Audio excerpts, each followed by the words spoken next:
Okay, I am live. I am live.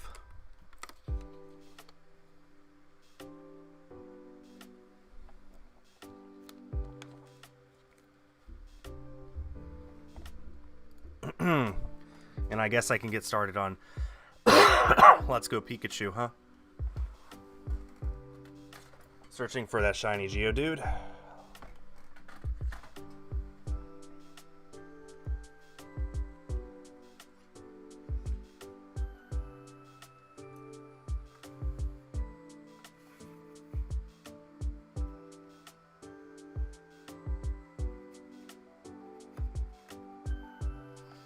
Okay, let's bump Geodude up by 50.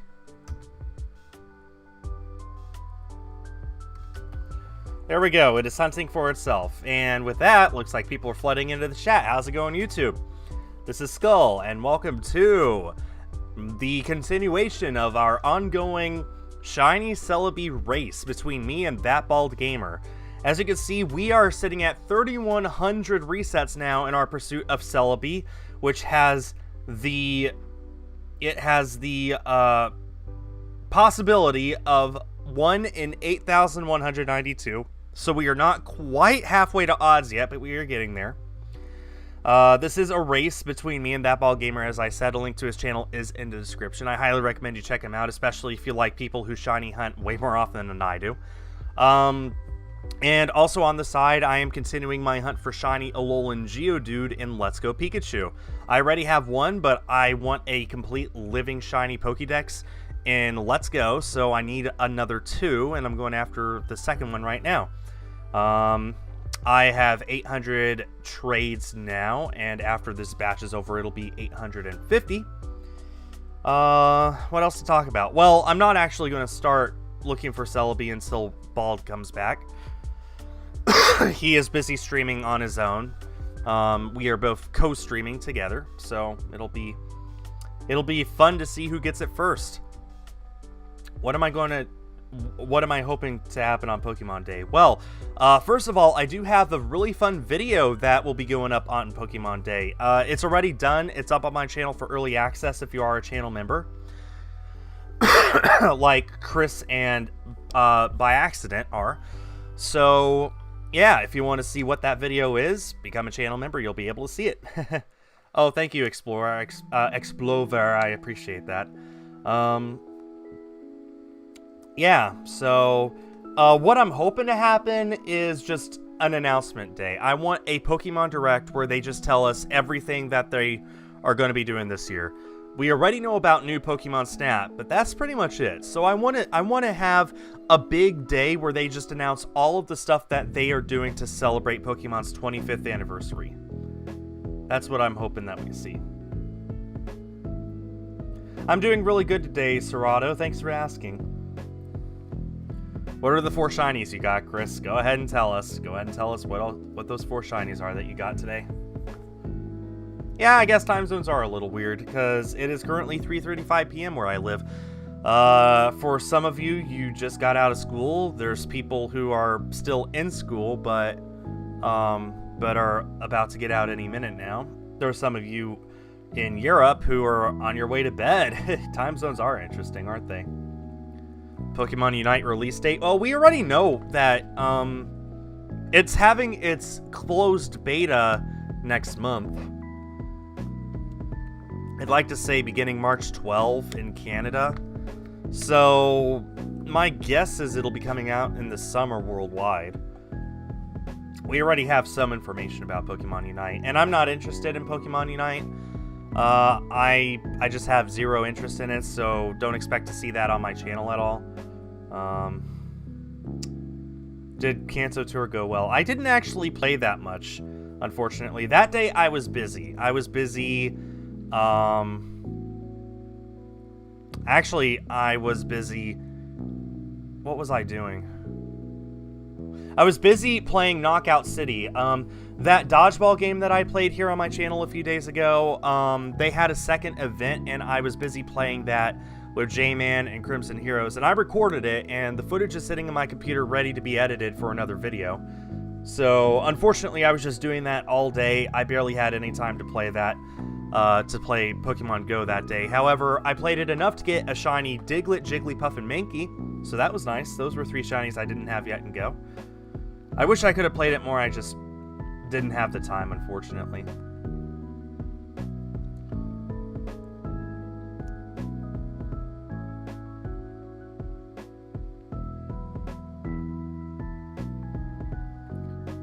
Oh, thank you, Margaret. I'm so glad that people decided to give that video a chance.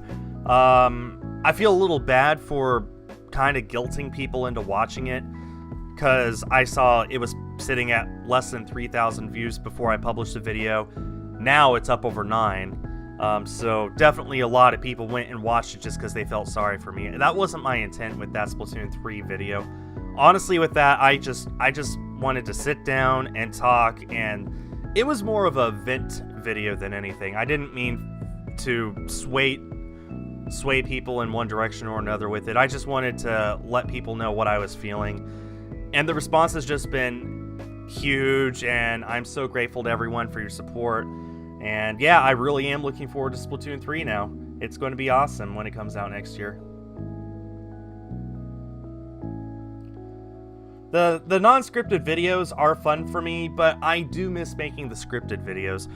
The scripted videos have more longevity. They're the kind of videos that you could come back and watch in a year or 3 years or 5 years or even 10 years and probably still enjoy them just as much as the first day I published them. Whereas the unscripted videos definitely age after sometimes just a few weeks, but my Splatoon 3 videos, I mean, all the stuff that I say that I'm excited for, or especially the stuff that I'm curious about, that I'm speculating about, once the game comes out, the video is going to be irrelevant. So it's more interesting to me to make edited videos and edited content, because that will last longer. I mean, there's plenty of my Splatoon 1 Funny Moments videos that are just as watchable now as when they first came out. And I published those videos 5 years ago, so yeah, that's why I prefer doing edited videos. Because they're still relevant long from now.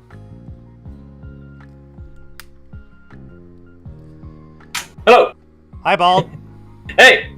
What's going on? I'm also sorry to both your chat and mine. I still got a bit of a cough. It's okay, I got a sore throat, so we're even. Sure. Between my cough and your throat, there's not going to be much talking. I know, and I'm low on water too, and I can't get inside my house, so. But yeah, the Celebi race, man. The return. Yeah. How's it feel? Feels exciting. I've been looking forward to continuing this. And I mean, at 1 in 8,192, and we're at 3,100. Yeah. We are getting close to one of us maybe getting this. Yeah. If we go 3 hours today, that's going to be about 3,400, somewhere around there. Well, speaking of which, you ready to get started? I am when you are. Let me get to the screen here. Sure. Let's hop in. Are you in front of the shrine? No, I was on my 3DS home screen. Me too. I'm at it now though, so I'll wait for you. Okay. And then we'll get this show on the road. Okay. I am in front of the shrine. Okay, in 5, 4, 3, 2, 1, go! Alright. So I got something pretty cool coming in the mail, scheduled to deliver on Saturday.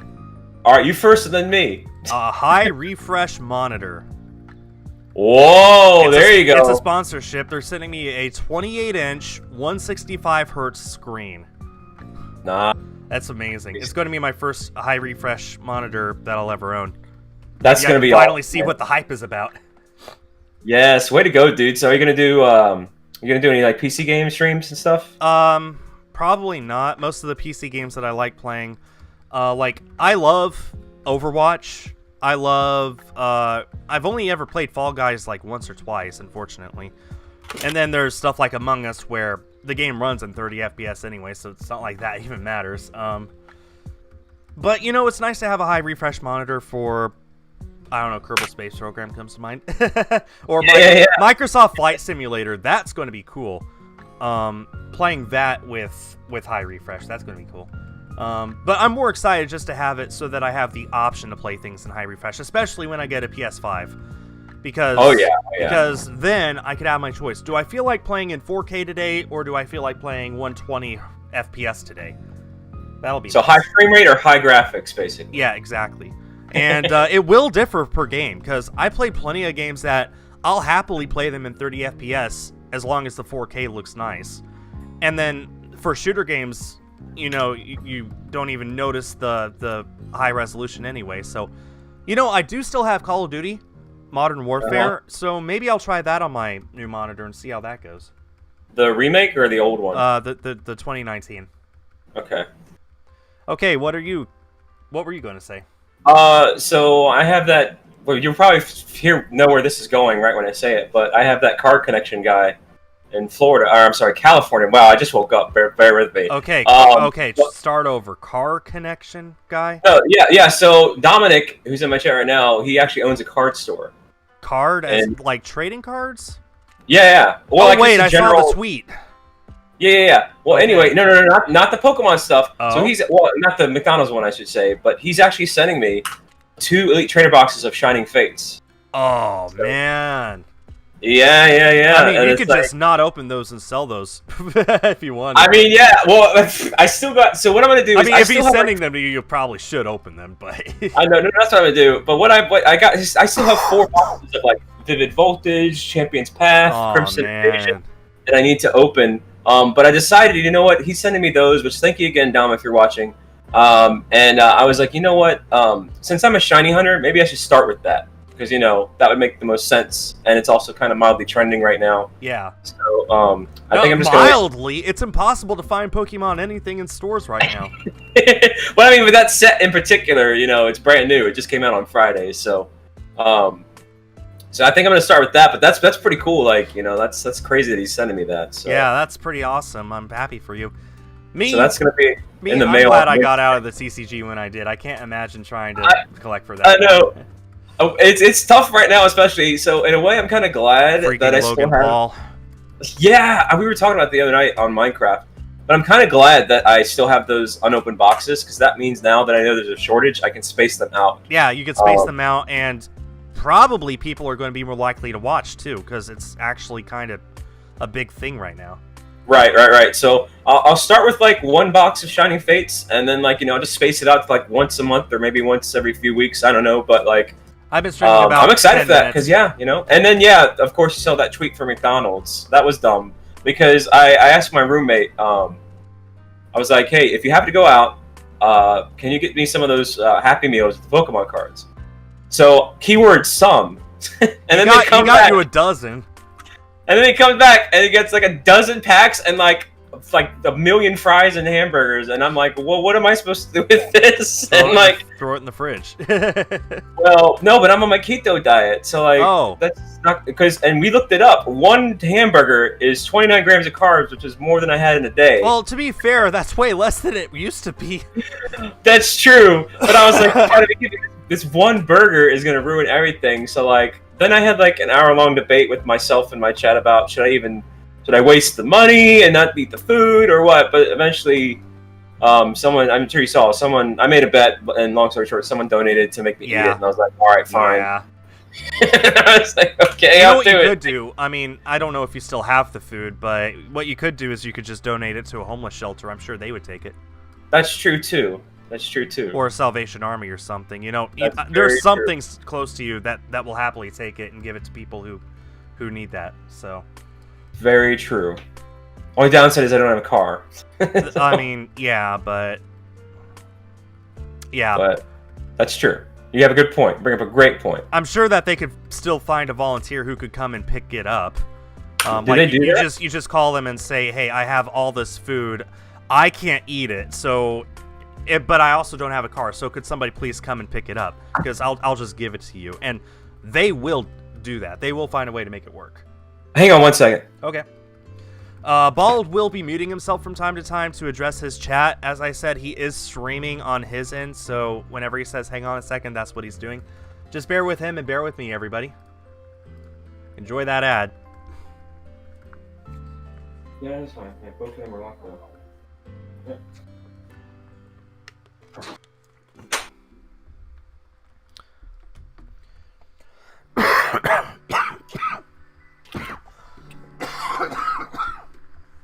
I'm okay. Okay. Sorry about that. It's okay. By the way, to everyone in both my chat and Bald's, whatever the top donation is, as long as we hunt for the Celebi, that is what we will nickname our shiny Celebi. There you go. So you can see what the top donation is on my screen. You can see what the top donation is on his screen. If you want to name it something else, that's the dollar amount to beat. You could donate a penny more than that, and you'll have the top donation. And that's the way it is. Why does everyone keep telling me that my Discord link doesn't work?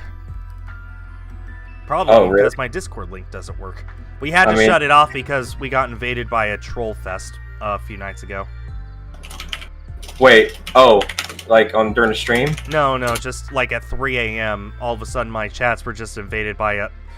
I'm willing to bet there's some kind of subreddit or a 4chan thread or something that people just spam were they, like, links. Posting inappropriate things? Oh, yeah, no. Okay, that happened to me, like, really when I first started my Discord, like 2.5 years ago or so.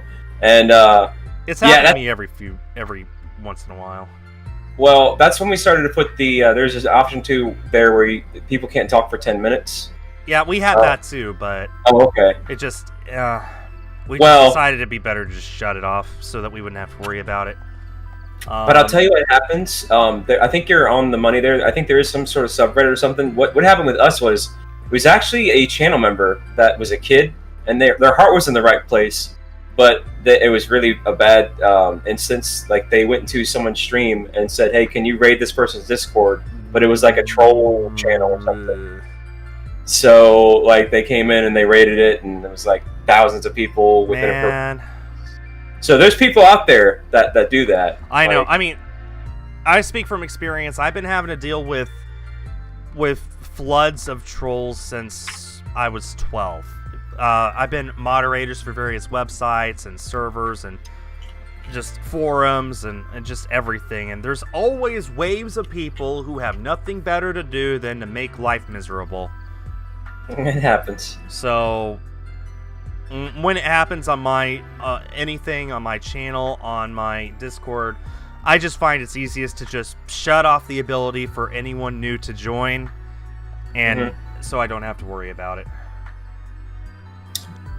Well, there you go. I mean, that's probably for the best. So yeah, sorry my Discord link doesn't work, guys. I'm gonna have to just create a new link, I guess, and that's so annoying because then I'm going to have to replace the description of all my videos with the new link, which I really don't want to do because that's annoying and time consuming.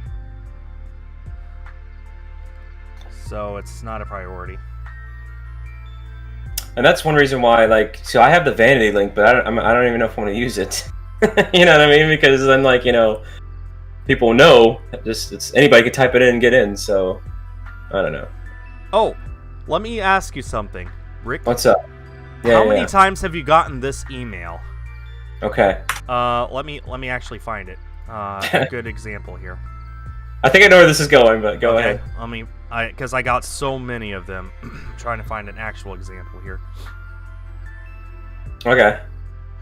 Actually, come to think of it, I haven't had one in a few days, so let's back up a little.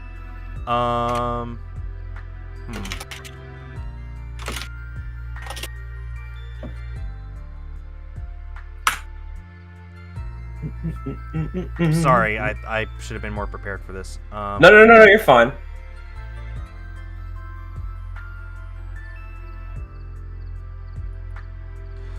Okay, let's just go with this one. Okay. From e.something.pr@companyname.company. Hello, we want to offer you cooperation with our company name. The purpose of our cooperation will be to increase the sales of our positions, comma, your benefit will be in material payment.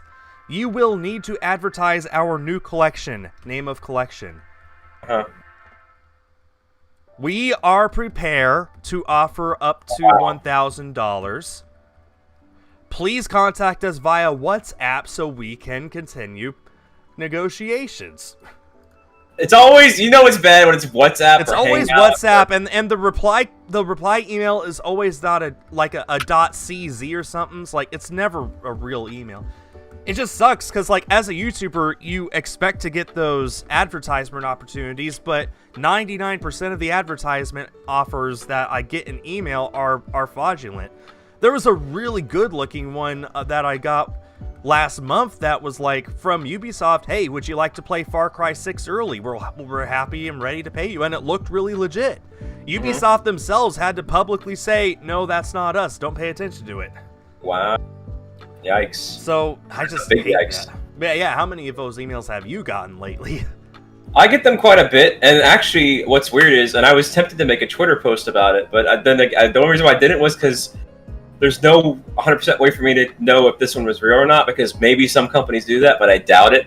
So I just decided to shut up. But I actually got a Discord message, and it was very suspicious, and it was like, and even more suspicious was their name was manager, and they're like, hi, I'm the manager of this company, blah, blah, blah, blah.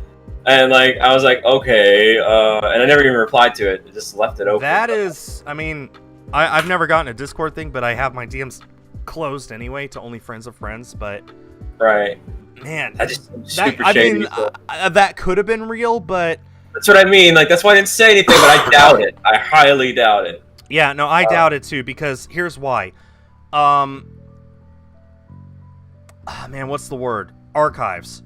They need to keep a record. Records, that's a word. They need to keep a record of who they're working with, and the only real way to do that is with emails and That's email true. receipts. That's a good point. Yeah, That's the thing most people don't realize is that you can print out you can print out emails as receipts and keep them in company records. You know, those old physical files, filing cabinets. I don't know how many of you are too young to know what those are. Bleep that.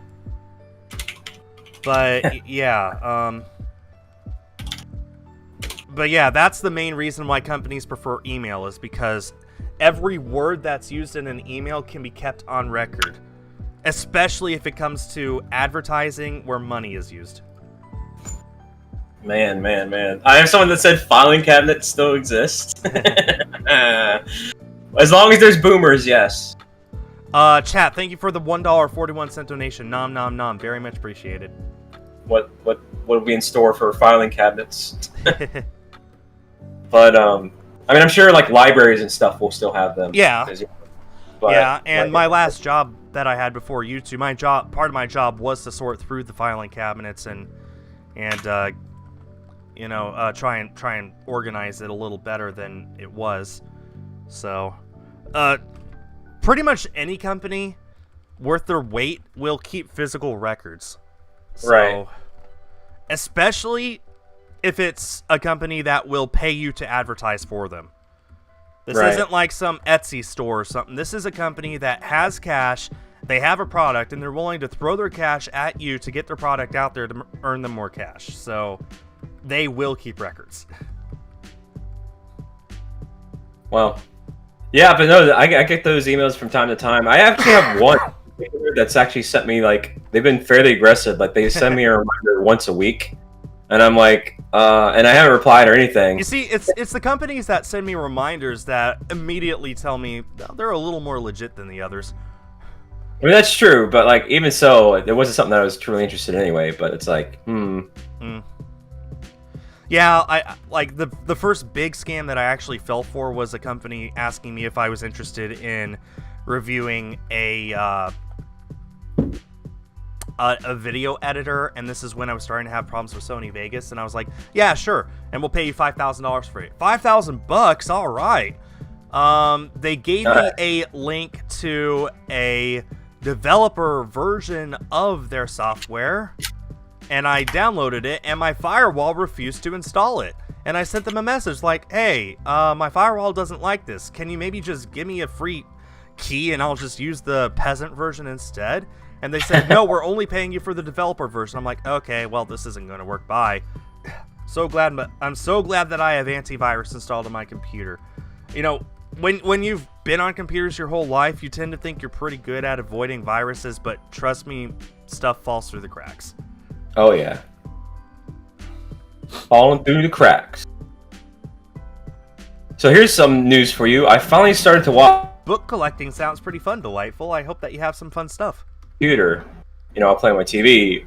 Clone Wars finally, and I finally got to a new point. I'm actually at season 4, but I gotta say I really love season 3, and I'm not a fan of how season 4 started out. It's like they season 4. Well, I mean, I know ahead of time that the end of season 4 is where Maul makes an appearance, but like the beginning of it is just sucks in my opinion because it's like the calamari wars and stuff. Oh yeah, no, that was kind of lame. I won't lie, the calamari stuff. You get past that, and virtually the whole rest of the show is great.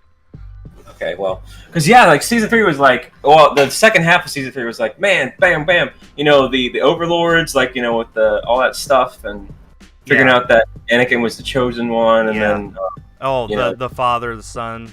Yeah, all that arc, and then there's another arc as well too. Oh, the Savage Opress one was Savage really good. Opress, yeah, that was really good. So I mean, I just really loved. Like, I hadn't seen any of that. I know about it. Like, I've seen the theory videos and fact videos. But it's really well made, isn't it? Yeah. It's nice to see all the filler about it, and like it was very good. Sorry, chats, you got some pretty hardcore Star Wars nerds here.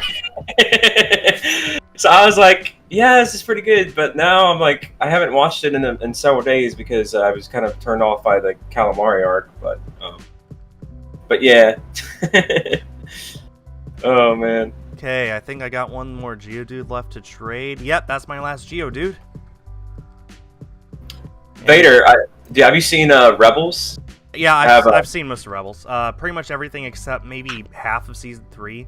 I saw the finale. I saw the beginning of season 3. Or was that 4? No, that was only 3 seasons. I've seen most of it. Go ahead. Yeah. Have you seen the new Resistance thing? Nah, skip that. Yeah, I'm thinking the same thing. It just doesn't tie in with anything else. It really is its own thing. It's still canon, but it's definitely one that you could skip and not miss anything. So tell me this, because I haven't followed this too much. I've just seen it here and there. Is Disney really retconning their trilogy? Nope. Fake news. Okay. Because I heard that they were like, I even heard as far as that they were going to remake their trilogy, and I'm like, what? There has never been faker news. I know, because the only way I can see that work is if they're trying to say that that's an alternate timeline. I don't know. I don't know why news outlets continue to listen to this guy. Okay, this guy has never actually predicted anything right, but he always opens up every ridiculous video of his by saying, I have anonymous sources who work at Lucasfilm. So news outlets pick him up. Don't believe it. Don't believe a word about it at all. Well, there you go.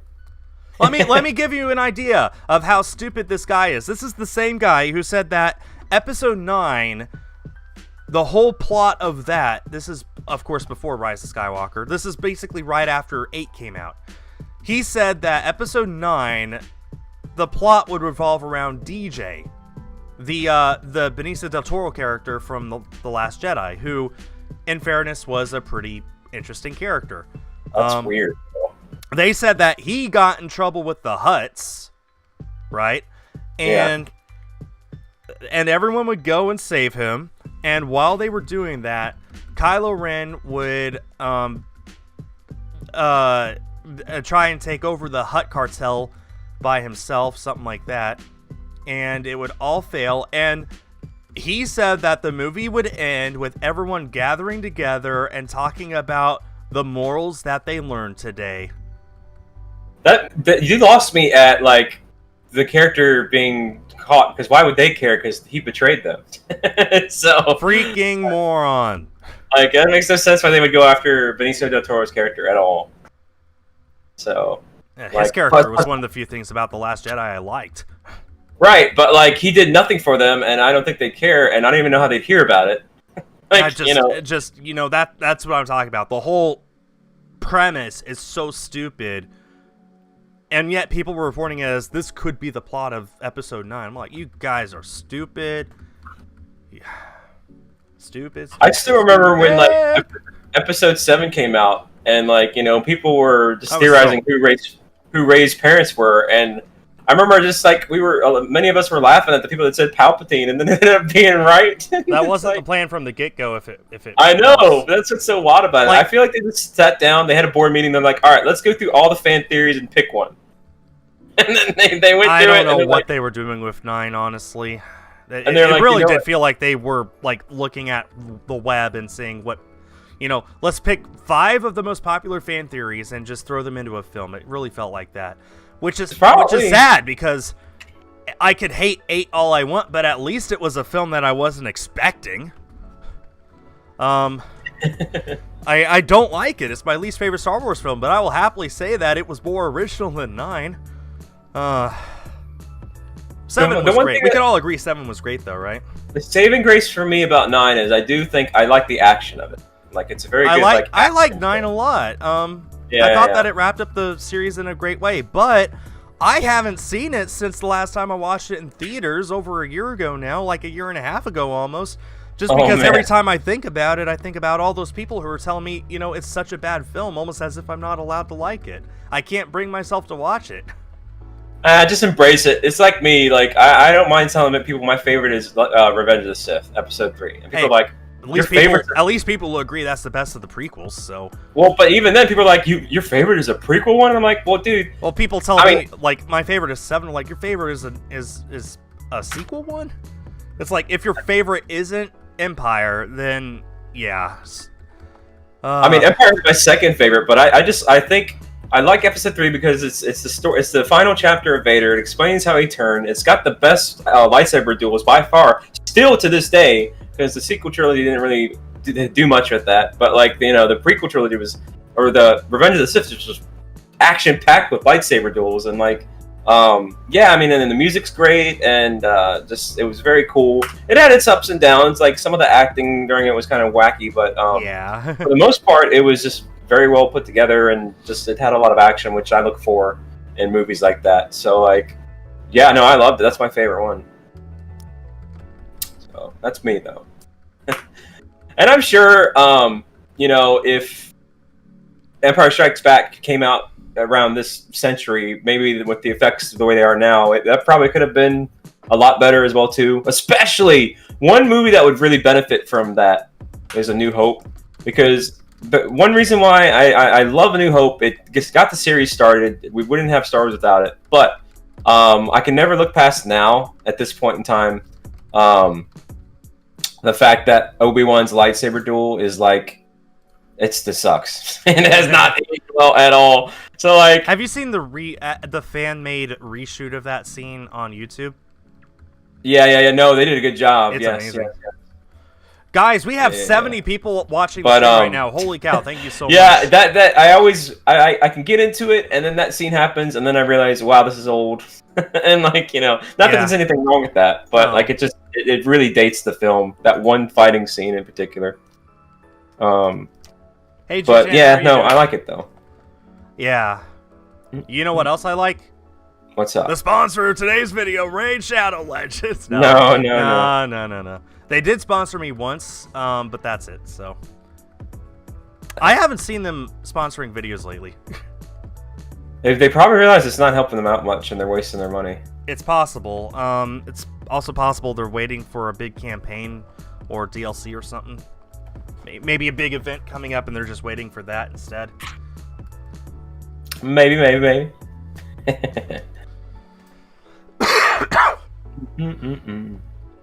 I appreciate money sponsors, but you know what? Lately, I've actually found more fun with these people who actually send me their products instead. Money is nice, especially for January, which is the worst month of the year. But if I was given $200 from a sponsor, I probably wouldn't use it to buy a high refresh monitor. But if a sponsor just offers me a high refresh monitor, who am I to say no, right? Mm-hmm. So, I don't know. I'm kind of weird. No, that's fine. I mean, yeah. Let's see here. What are you at? 31.45. Wait, really? Yeah. 46. Hang on a minute. There's no way. Let me refresh. I'm actually ahead of you. I'm at 31.48. Oh, wow. How about that? Man. But even then, I feel like I'm going slow. I don't know. Maybe time's been weird. Maybe you'll finish ahead of me. I don't know. No, time has been really weird to me lately, especially since my sleep is all whacked up. And like I've been noticing lately too, like time goes slow during my streams, but then when I'm waking up and I'm trying to get ready and I wish time would go, I wish I had more time. It's like lightning fast, and the next thing I know, I got to stream. It's like, oh man. Let's see. Somebody in my chat's asking what Pokemon will you shiny hunt next. Well, aside from this Celebi and Geodude, I actually am hunting for 3 other Pokemon right now. I'm hunting for Latios in Dynamax Adventures, I'm hunting for Latios in Pokemon Omega Ruby, and I'm hunting for Shiny Alolan Rattata in Let's Go Eevee. So that's 3 Pokemon that I'm hunting for right now, and if I get the Celebi or the Geodude today, then I'm not going to start anything else. I'm just going to hop over to those. Basically my next big hunt that I'm planning, as far as like a dedicated shiny hunt like that's not Dynamax Adventures, I guess, is shiny Regieleki in Sword and Shield. But that's not going to be until I get the Latios and then into Necrozma after her. So I may not go after Regieleki for another few months, depending on how well RNG treats me. Well, maybe I'll get mine before then, because I think within a few weeks I'm going to do my Egglock and Shield, and then I'm going to try to go after Regieleki in that. But as we both found out recently, very recently, the Reggies aren't all they're cracked up to be odds-wise. Yeah, it turns out the Shiny Charm does not affect the Reggies in Crown Tundra. So all 6 Reggies are unaffected by the Shiny Charm. That means no matter what you do, your odds of getting those are always going to be 1 in 4,096. There's nothing you could do to lower the odds. For all 6 of them. For Regirock, Regice, Registeel, Regidrago, Regieleki, and Regigigas. You think the devs messed up the odds in Sword and Shield? No, I think they did that on purpose. But I think that they wanted us to think that they messed it up just so then they could laugh at our peasantry.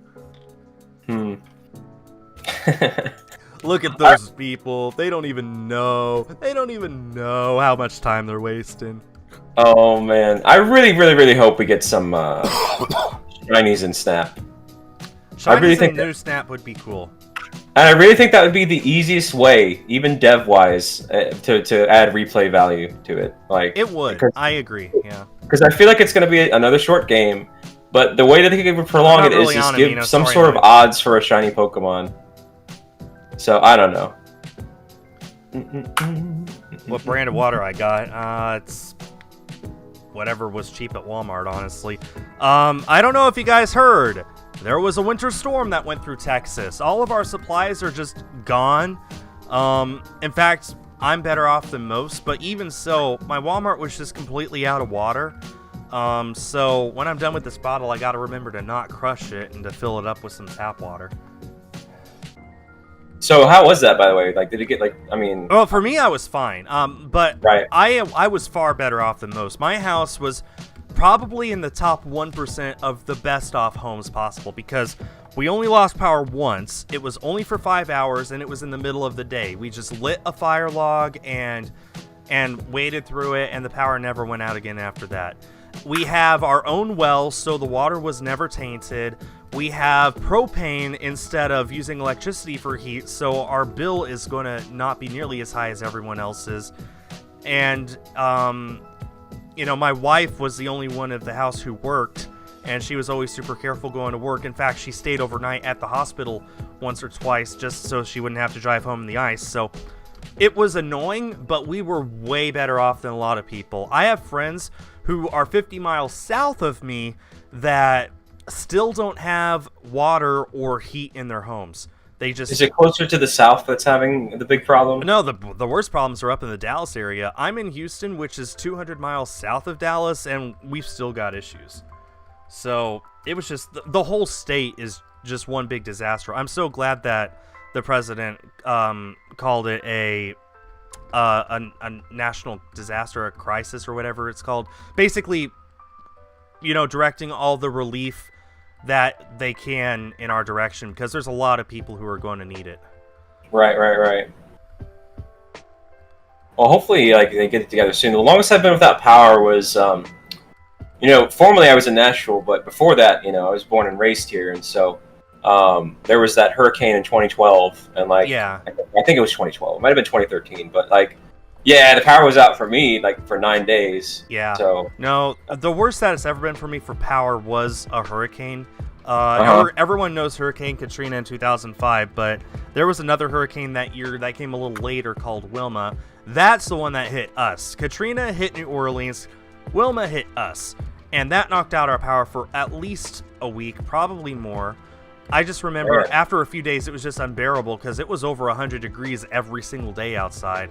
So we ended up going to my mom's sister's house in San Antonio and just waiting that out until the power came back. So compared to that, this was way better. We were never in any real danger where I live. It was nice to see the snow. We were careful when we had to leave the house. Otherwise, it was like nothing different was even going on, honestly. Well, that's good at least. So, but I cannot emphasize enough, I am way better off than most other people here. There's even people in my neighborhood who ran out of power or ran out of water, and just, yeah, it really is terrible. So when people ask me how was it, I'm not the one you should be asking, because I was fine. Yeah. Well, really, honestly, yeah. Most of the friends that I know in Texas have it back now, like, or these streamer friends. Yeah, like, yeah, it's back for, like, 98% of us are back to normal now, aside from the large electric bills, but there's still the 2% who still don't have power or water or heat or something.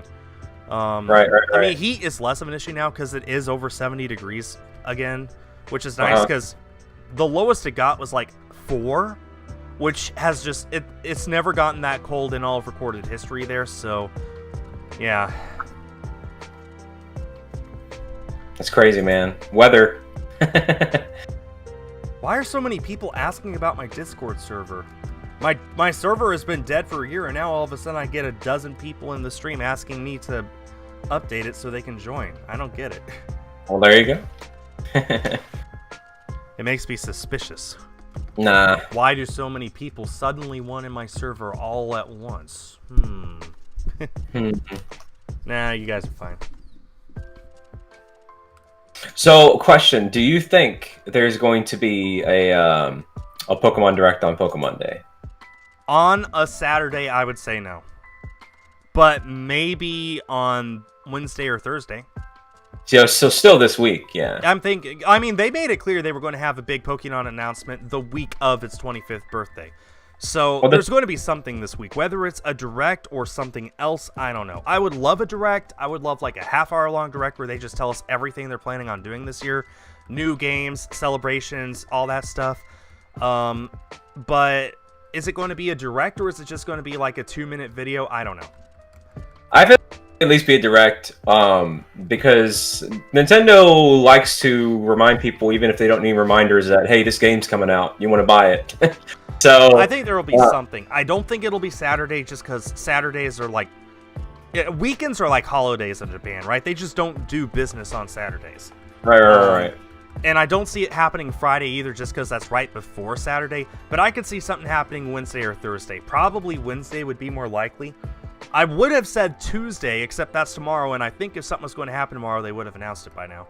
Yeah, no, they would have. So I'm expecting something Wednesday or Thursday. As far as you're right. goes, It's probably going to be Wednesday because I always like to take off Wednesday, and Nintendo always has other plans. Yeah, I mean, last Wednesday was when they had the Nintendo Direct, so why not? Yeah. But I really do think I don't think what my point is. I don't think they're going to not talk about Snap before it comes out. Oh no, so, absolutely.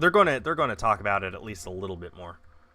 But then I do feel like I do feel like there's going to be a fall release Pokemon game, whether it's Gen 4 remakes or something new, or even wacky Johto. But like I doubt it. But like something's coming out in the fall, so we got to hear about it. We got to know what it is because they're working on it. We just don't know what. So, and maybe something else. You know, like I feel like we might get a third bonus thing. Well, outside of Unite. You know something that I kind of want to see. What? This apparently is really hard for me to describe or hard for people to understand, so bear with me.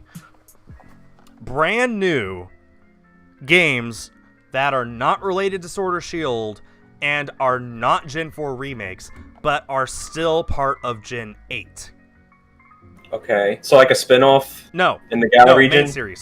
Not in the Galar region. Just, it would be as if it was Gen 9, but it would still Gen 8. It would still have Dynamaxing, it would still have the graphics, it would still have the Pokédex roster, plus maybe 1 or 2 new Pokemon. It would not be a whole new generation, but otherwise it would be as if it was a new generation. So just recycling the same assets, but with a bunch of new features? Yeah, well, within a new region, like just brand new games, but still part of Gen 8. And my guess is that won't happen just because every time I bring it up, people don't understand.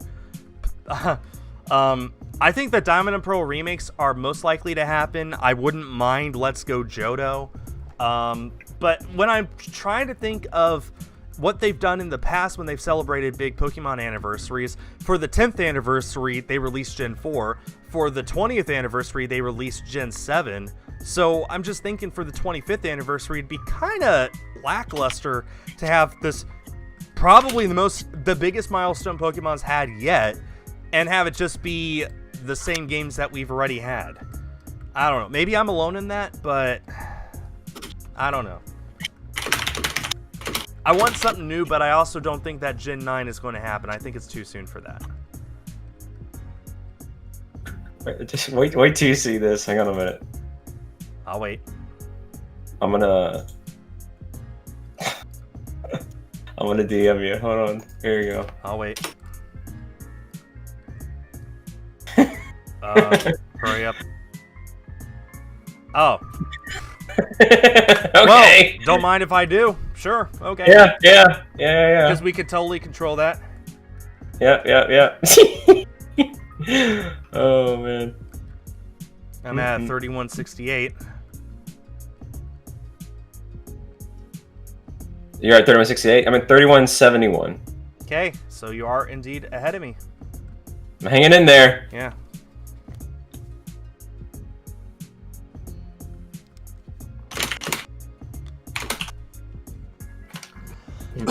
Yeah, I'm looking at my chat. I may not reply to it that much because I'm obviously talking with someone else. So, I'll try and reply whenever I can.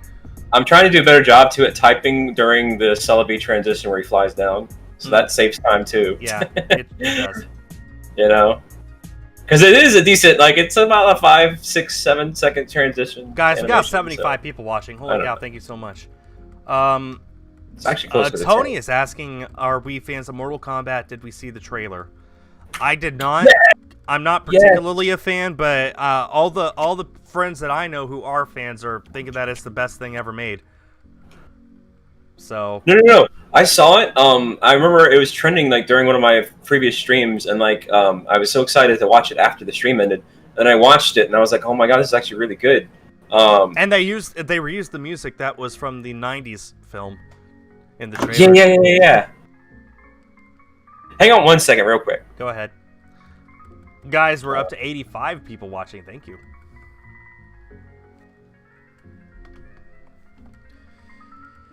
Whew.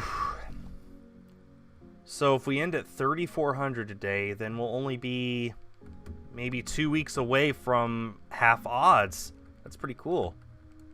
We're making some pretty good progress, actually, with Celebi.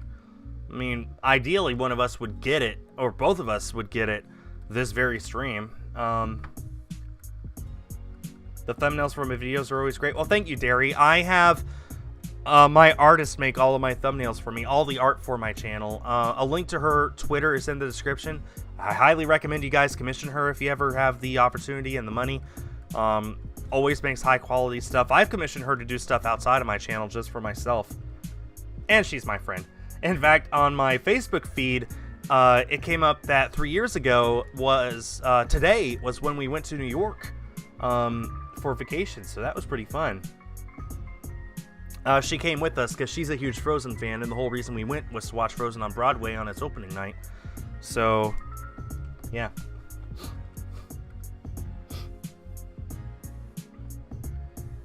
Oh yeah, The Muppet Show. Yeah, super happy for that. I've already had the first 3 seasons on DVD, but seasons 4 and 5 never got a release on home video, so I'm very excited to watch seasons 4 and 5 and rewatch 1 through 3 again. I'm a huge fan of The Muppets. The Muppet Show on Disney Plus is great. I'm super happy they released it. It is, of course, in HD too, which is great, so yeah. I'm back. Hi. And, hey. Yeah? No, I'm just saying, hey, I'm back. Oh, okay. What do you think of Zack Snyder's Justice League? I don't have HBO Max, so I'm not going to watch it, and I will laugh if it's still just as bad as the one we got. I feel is that stuff that was already shot, or have they gone back and added stuff to They it? They did indeed film some new stuff last year. There you go. So I'm expecting it to be better, but I'm not expecting it to be a masterpiece, because this is the same guy who made Batman v Superman and considered it his all-time masterpiece. So okay. Sorry. I mean, I know people are excited for it, and it does help that he got to refilm it a little bit, but I'm just not expecting it to be good. Is it a theatrical release as well too? No. Well, he does want to release it in IMAX eventually, but no, it's just HBO Max. That's all. I saw something, I just don't remember what, because I'm still waking up. But I know I saw they added Darkseid or Darkseid. Yeah, Darkseid's in there. And I was like, okay, that's interesting. And then they added Darkseid, they added Joker, Superman with his black suit. Just everyone's like, "Oh, this looks so good," and I'm just like, "No, it looks like an adult playing with toys and making it into a movie." That's all Batman v Superman was, an adult playing with toys. And yeah, I mean, I am expecting Justice League to be better than Batman v Superman. I thought the one we got was better than Batman v Superman just because the Flash was hilarious, but we'll see. And hey, if people do indeed genuinely enjoy the Snyder Cut, congrats. You have done the impossible. You have yelled at a company long enough for them to do exactly what you want. Oh man. Yeah, Tony, that reminds me. No, go ahead. HBO Max is doing some pretty cool things with their, like, you know. Oh no, it's worth every penny, I think. If I had more time to watch it, I would totally invest in it, because wow, there's a lot of stuff on there I would love to see. You know, they got West Wing? Yeah, I saw. Yeah, it left Netflix and it went to HBO Max. I think, wow, good for them. Oh yeah, that reminds me, Tony. Martha! No, I'm expecting that's how Kong vs. Godzilla will end. Oh, I forgot about that too. Yeah, there's gonna be that film. Godzilla versus Kong. Who's going to win? Yeah. Well, no, Kong's going to win, but then Godzilla's going to yell Martha, and Kong's like, "Why did you say that name?"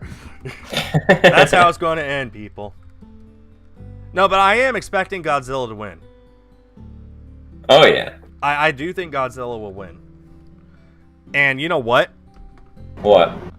I think I'll actually go and watch that film too. Just because I want to see. Got to see what happens. There is a film coming out before then that I am really excited to go and see, and that is the new Disney animated film, Raya and the Last Dragon. Yeah, that's coming out too.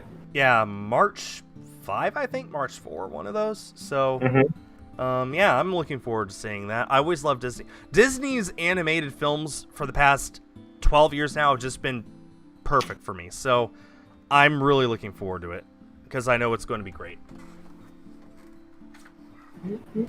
No Geodude, let's put in another 50. I'm going to end at over 1,000 Geodude by the end of today. Nice. Geodude. Perfect. Getting close to 3,200 here.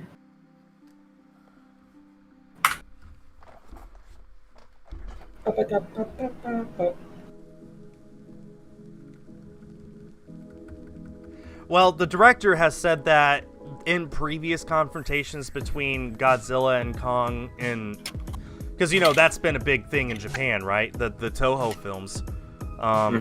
In the past, it's always been either a draw or it's been left up to your interpretation who wins. This time around, he didn't want for there to be any question whatsoever who the winner is. So for that alone, that got my interest, because I will go in there knowing that I will leave knowing who won. Watch it be no one. And nobody wins. And you know for sure that nobody won. Thoughts? Or maybe they both win because they team up in some cheesy ending. Thoughts on Pedro Pascal being cast as Joel for Last of Us? I think The Last of Us should have stuck as a game, honestly, because I love that Joel and I love that Ellie just fine as they are. I think Pedro Pascal's an amazing actor. Of course, he's the Mandalorian, and he did a good job in Game of Thrones, which I do not recommend any of you watch. It's a waste of time. Of course, he was just in Wonder Woman 84 as the villain, and I thought that he did a pretty good job there. You could tell he was just enjoying his role so much. So I think that him being cast as Joel, I wouldn't go as far as to say he's the perfect choice, but I would say that he won't let people down. Well, he'll do his best. I don't know. I like I said, I would have preferred it just stuck as a game.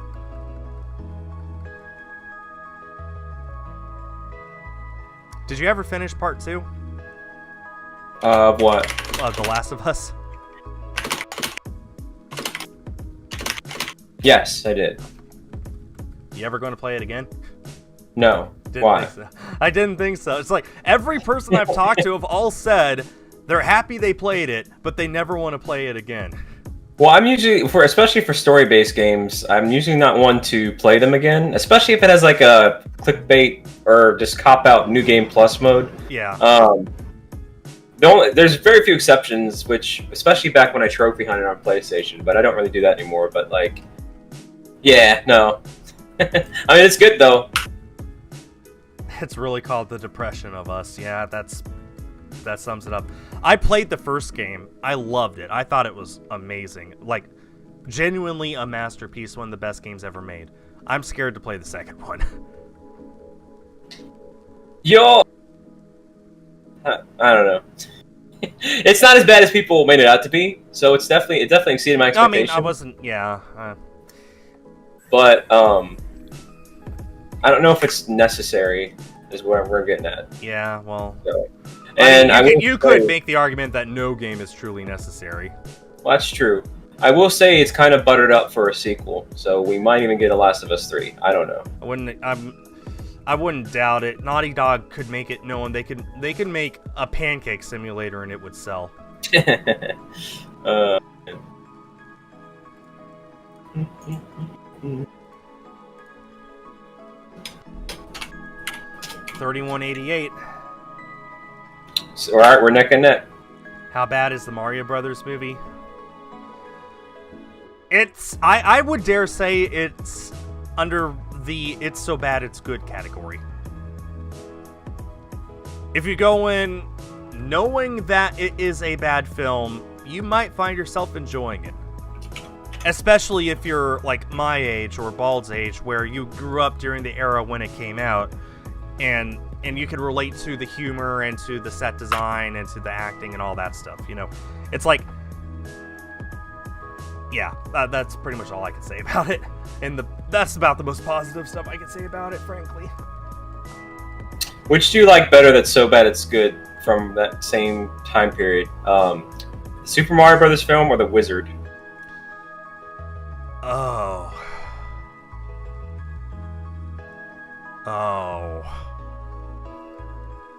People in the chat are like, "What's The Wizard?" Where's The Wizard?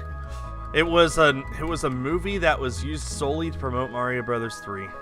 I could sum it up in well, you can sum it up in one word. I just did. Well, that and also California. No, but I don't know. I kind of like The Wizard a little bit more, to be honest. I don't know which one. I would not recommend either of them to anyone. Mm-hmm. So, oh man, Skull is actually playing with a power glove right now. That's right. And is it helping my shiny chances? No, it is not. Oh man, shiny hunting with the power glove. Wow. There is a difference between "it's so bad it's good" and "it's so bad it's bad."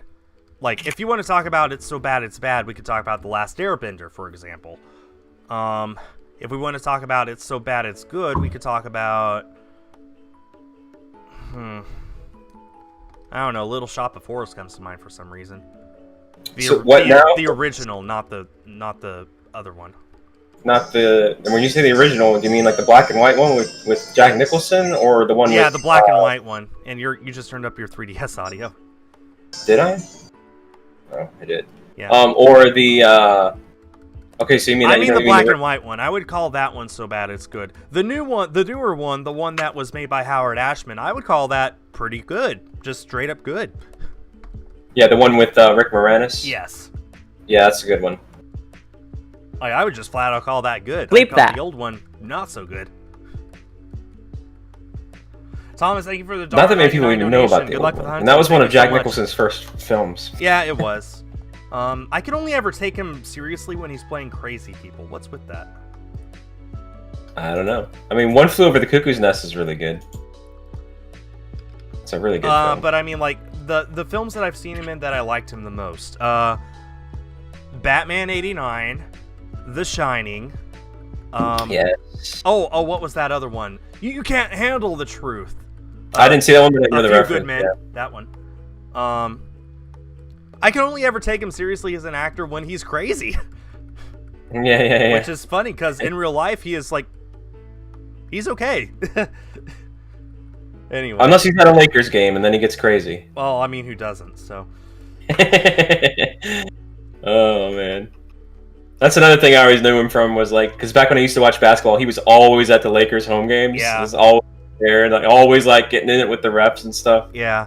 When the first Bush was president, my dad had season passes to the Rangers game. He was about 3 rows back. So he talked with W all the time at the games. They hung out all the time.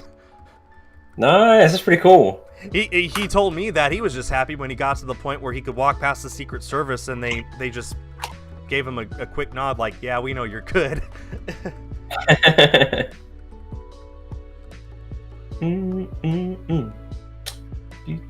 Alright, we're both approaching 3,200. Yeah, I'm at 3196.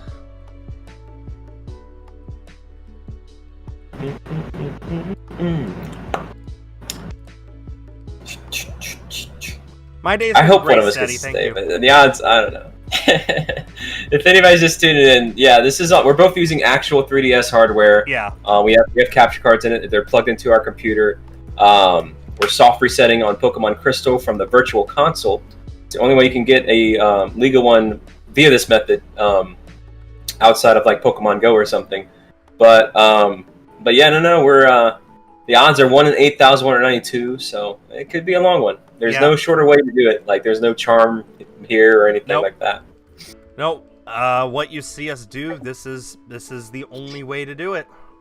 Yep. There are no alternatives. There's no way to speed it up.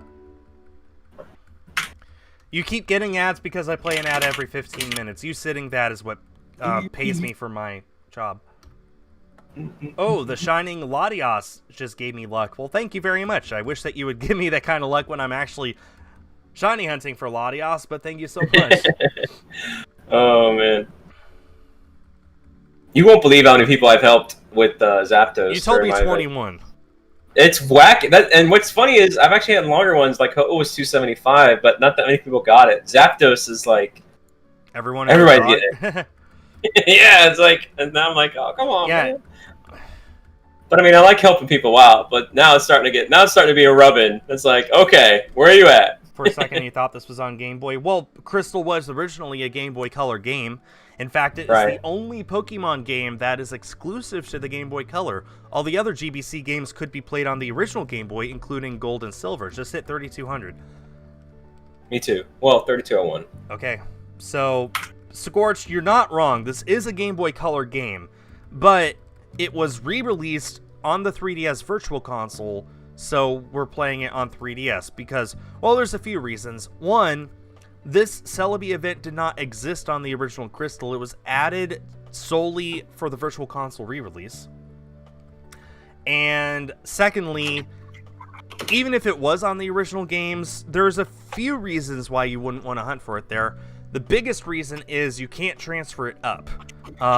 If anything you get in Generation 2 is stuck in Gen 2, there's no way to transfer Pokemon from Gen 2 to Gen 3.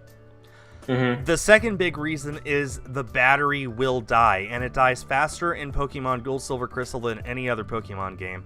So even after you do eventually find that shiny Celebi, it's only going to be yours as long as that battery lasts. Once that battery dies, the Celebi dies with it. So there's so many more better reasons for you to hunt for stuff, shiny hunt for stuff, using a 3DS than an original Game Boy cartridge. The battery is the biggest reason. Yeah. But beyond that, once we get the Celebi, we're free to transfer it up through Pokemon Bank to Gen 6, 7, or 8.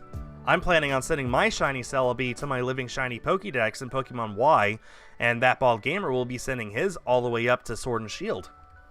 Yep. And it'll be legit. We bought these games on the eShop. We hunted for them without using cheats or codes or external devices. 100% legitimate. So once we transfer them up, they're ours. We will have earned them. I hope to God they don't go over odds. I'm tired of over odds shiny hunts right now. So am I. Then again, I got my Jangmo and 4 eggs. That was a short Valentine's Day, let me tell you. That happened to me too. Well, I mean, mine was like a 7-hour stream, I think, but I got 2. And I was like, I okay. was tempted to keep going just to get another one, but then I thought, no, I pushed my luck. I pushed my luck as it is, so I just... I think you did the right thing, because they're longer eggs too. They take a lot to hatch. Jangmo eggs. The Batman and Robin movie was so bad it's good. Nah, I think it was just bad. What killed the dinosaurs? The Ice Age! Oh, man. No, that's Mr. Freeze puns. That's just bad. It was like one of those films you would show to your kids at Chuck E. Cheese. Oh, wow. That's saying something right there. Yeah, that's the vibe that it gives.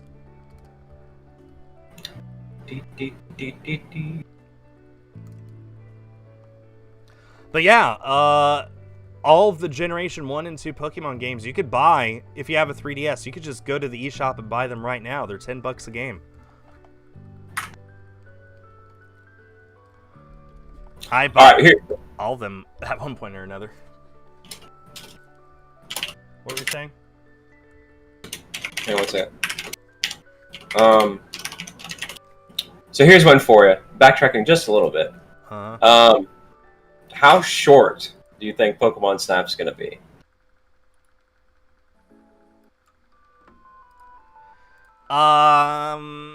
The original Snap, I played for about an hour, and I got through like 4 of the 5 stages available in it.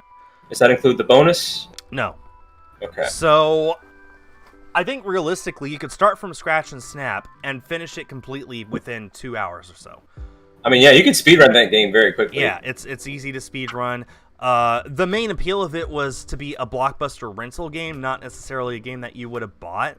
It's a game that you would rent from Blockbuster, and then when you returned it, you would go to the kiosk and print out your pictures that you took when you played the game during the weekend when you rented it. That was the appeal of the original Snap. Not many people owned it, but a lot of people rented it. It was one of the most rented video games of all time. So, that being said, people don't really rent games anymore, and they are charging $50 for this one, so... Wait, it's not going to be 60? Oh, wait, is it going to be 60? It might be 60. I don't know. Let me check. I don't know. I pre-ordered it, so I should know, but I'd like to say it's 50. If it's 50, then I'm starting to think it's going to be short. Yeah.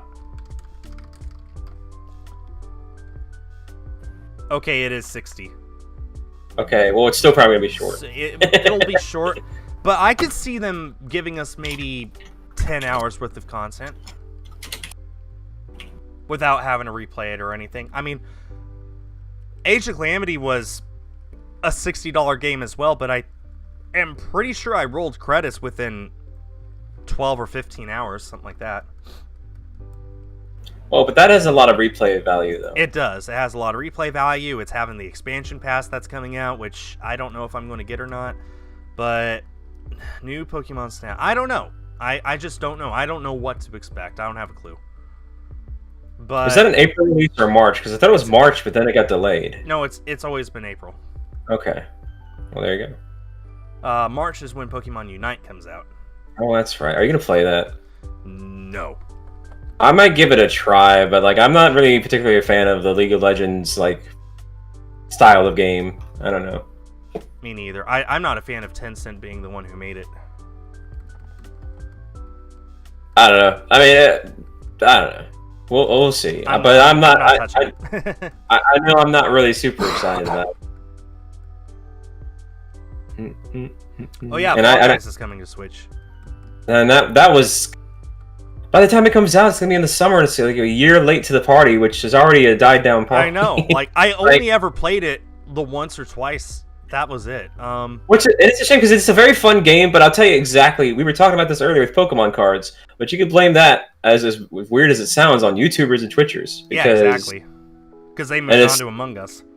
And then all the mega ultra Twitchers and YouTubers like realize they can play Among Us with all their friends, their other mega ultra YouTuber friends. So everyone with like multi-million subscribers was playing it, and so people were like, "Oh, that looks neat. Let me move on to that." Exactly. And and then Fall Guys just kind of just dwindled away. I still have it installed on my PC just in case somebody wants to play it, but no one ever does. So yeah, I still have it too. But I have it on PC. I have it on PlayStation. I've never won that game, so I want to. I want to play it at least to win it, but I'm kind of afraid to because it's the same problem as Fortnite. By now, if I want to get into it, every other player is going to be better than me. So possible video idea: Fall Guys in 2021. It's I don't know. We'll see. Yeah, I have it, so hey, if I can find enough people who can play it with me, I'll try and do it again. But I don't know. Yeah, honestly, at this point, there's so many other things I wish that I would rather play. Knockout City, the dodgeball game that I played. I can't wait for that to come out. That's going to be such a fun game to play with my friends. And that is cross-platform and cross-progress. So it saves your progress and carries over. Yes. So if I want to play it on PC one day and then say Switch the next, because it is releasing on Switch day and date, then I could do that, and it'll save all of my unlocks. I could use the exact same profile. It's great. I can't tell you guys how fun that game is. When is it officially? I'm looking forward to it. When is the official date? May 21. Okay. I don't think that it'll be a big popular game, but I've played it enough to know that I'll enjoy it, and if I could just find another few people to play it with me every once in a while, then I'll be happy. And I'd rather play that than Fall Guys. Yeah. It's like Fall Guys was popular for a month, and then Among Us came out. And well, Among Us is already out. And then people picked up Among Us, and now Among Us is all there is. And I'm just waiting for more multiplayer games, man. There's nothing. There's nothing right now. All the big YouTubers that I watch, like, man, they just like there's nothing for them to play with their friends except Among Us mods. It's become a recurring joke at the beginning of their videos. Here we are, guys. Yet another Among Us video. Yet another mod that will probably play once and never again. It's like Among Us has become the new Gmod.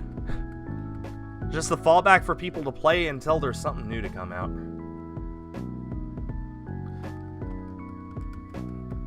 For me, like, everybody has games that they like. It's all a matter of opinion and stuff like that. For me, my outlook on Among Us is it's fun, but it also stresses me out. And, like, I can only take so much stress in a day. And, like, I wouldn't want to do that day after day after day after day. Just constantly getting stressed out. It's like, so yeah, I don't know. It's kind of will be playing Among Us on Wednesday with my channel members.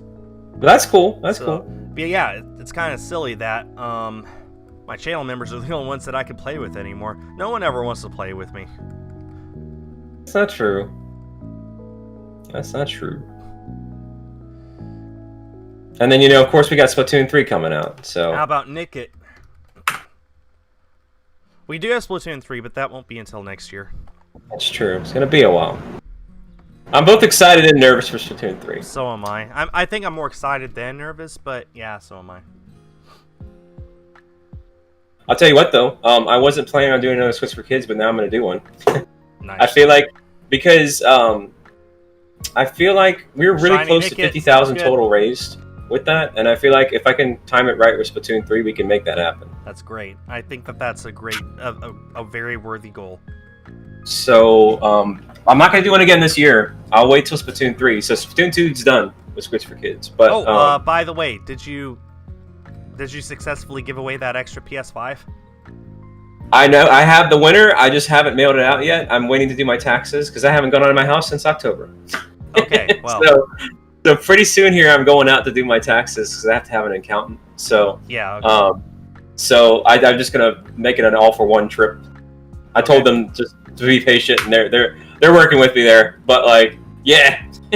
All right. But yeah, no, I did. And that's gonna be really cool to see them get that. And odds for Celebi are 8,192. And odds for Geodude are 4,096. Taxes Yoshi emoji, no. I just finished my taxes the other night.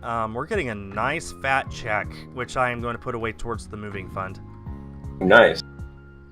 I mean, it's enough to almost fund half of our goal.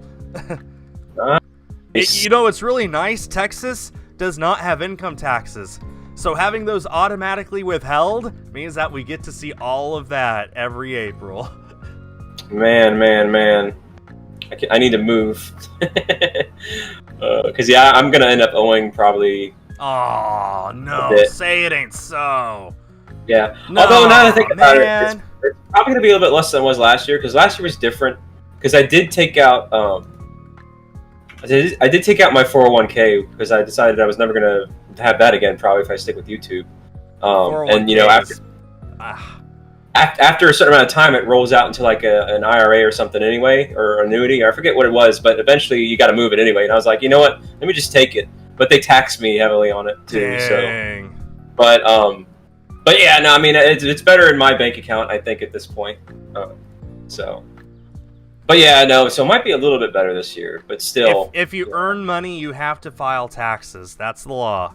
If you have a job, if you have received income whatsoever. The only exception is if you had to take an emergency trip to Cancun because it was cold. We will not get into that. That was just a fun little jab. Oh, man. But yeah, taxes, man.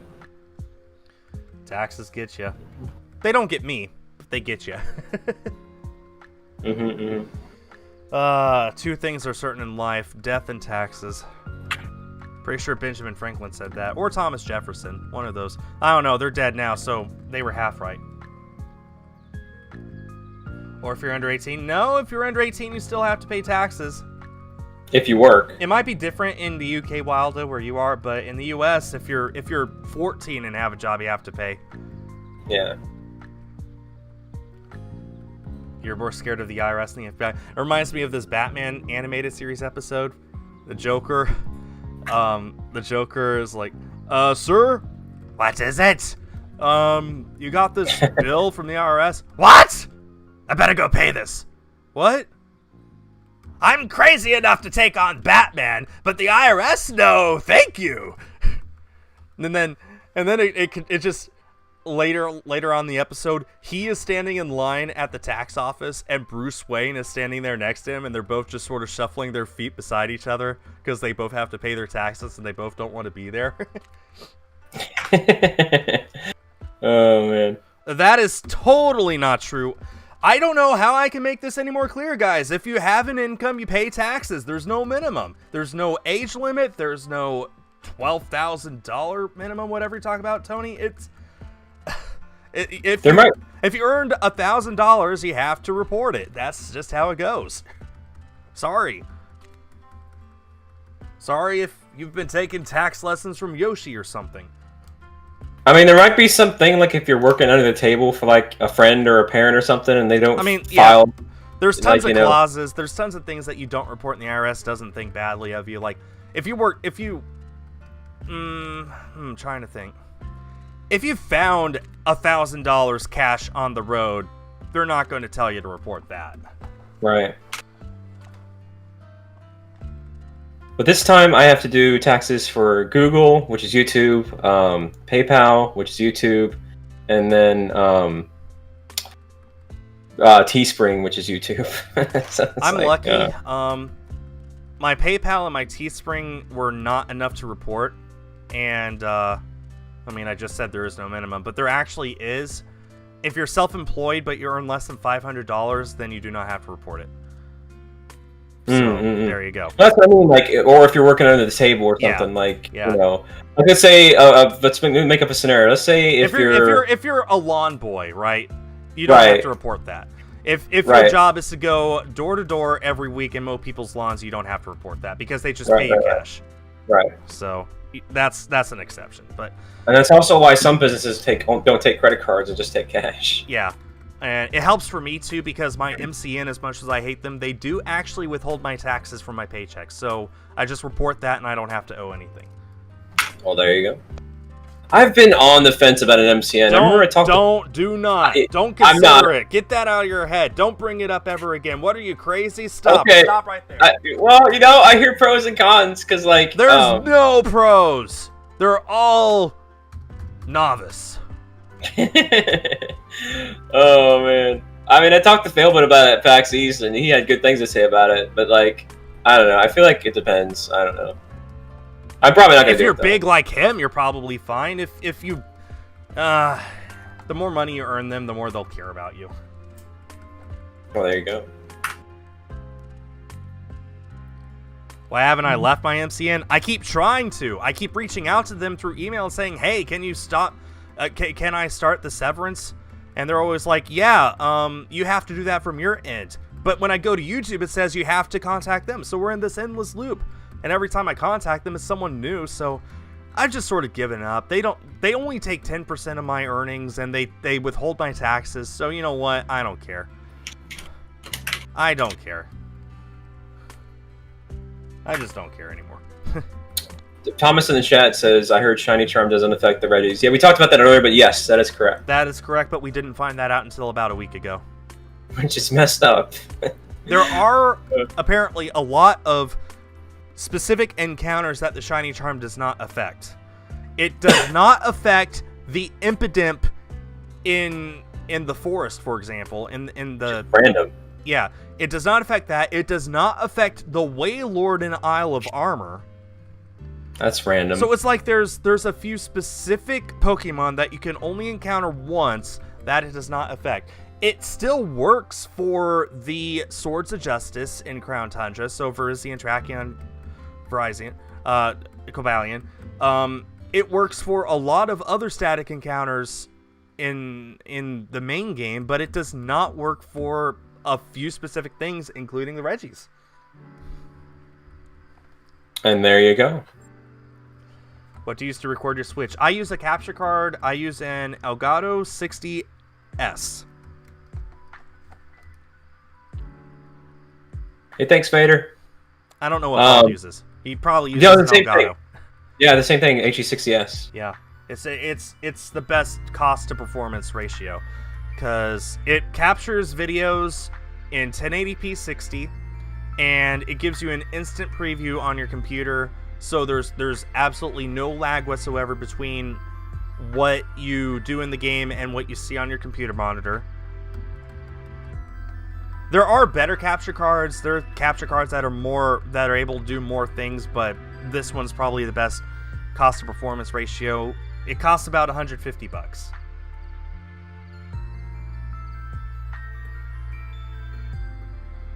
You might be able to get to 3,400 by the end of this, potentially.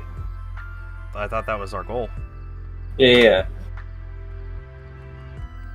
It's just how many think we're clocking in a minute? You think, or per hour? I guess it's 100 an hour. Okay. You can see we've been going for an hour and a half now, and we're almost at 32.50, which is 150.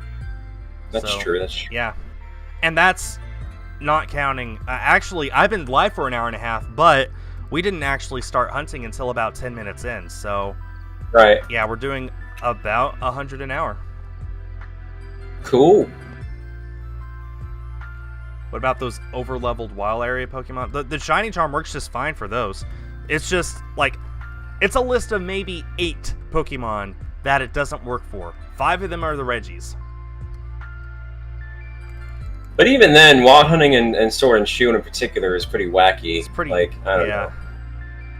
Like, it's got some weird, odd things going on. Like, whereas, you know, I feel like if I want to wild hunt, I'll probably just do it in an older game. Yeah. Seems a bit more stable odds-wise.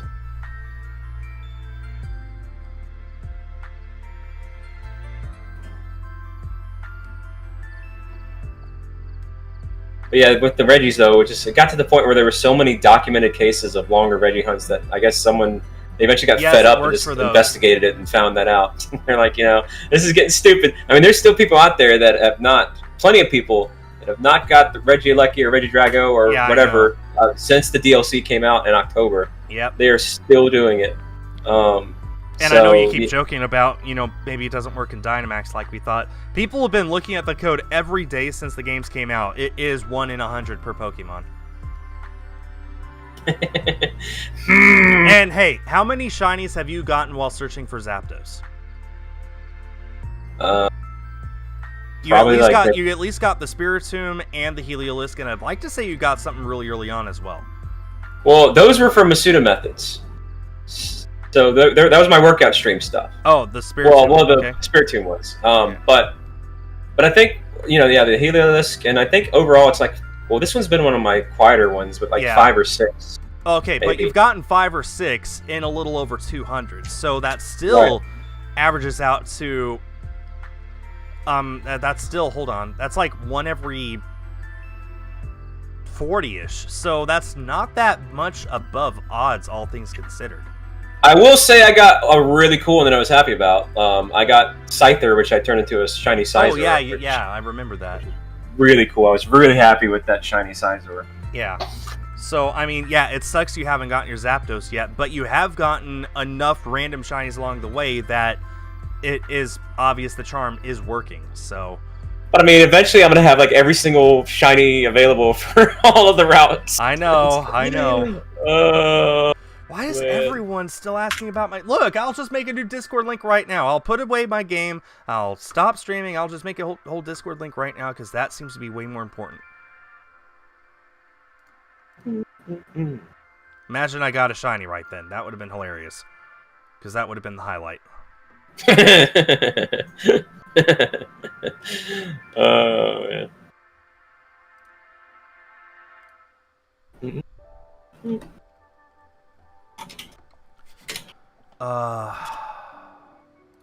Invites.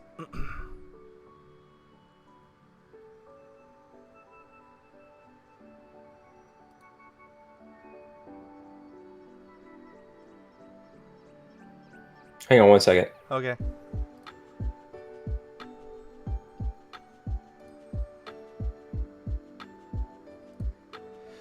Well, I can't do that while I'm streaming. Because streamer mode is active on Discord while I stream, so... I guess we're not going to figure out Discord right now. Sorry, guys.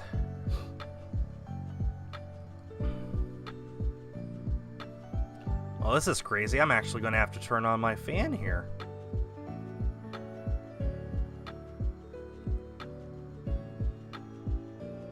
It's getting a little warm in here. I'm not used to that.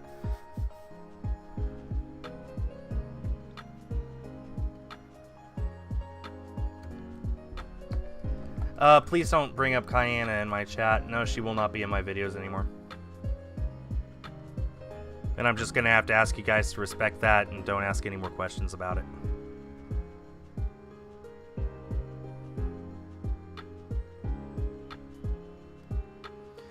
No, Texas is not still frozen wild, though. Thankfully, most of the...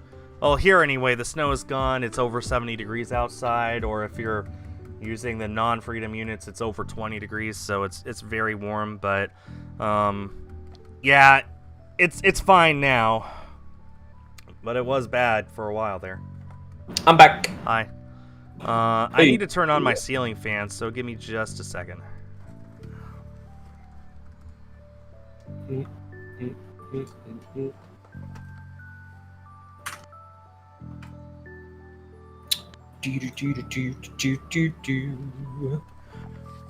Okay, the ceiling fan is turned on.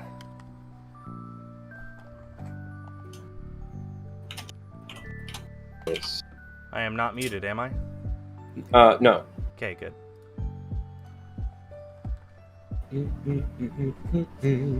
Oh, he just called 70 degrees boiling. Who? Wildo. Who? In my chat. Wow, Wildo. Come on now. 70 degrees is like... That's perfect weather for me. Outside, anyway. What kind of headset do I have? That's a good question. I don't know. It's something I got for Christmas a few years ago. It's really nice, though. I do actually have some gamer headphones, but I've always preferred these because they're wired.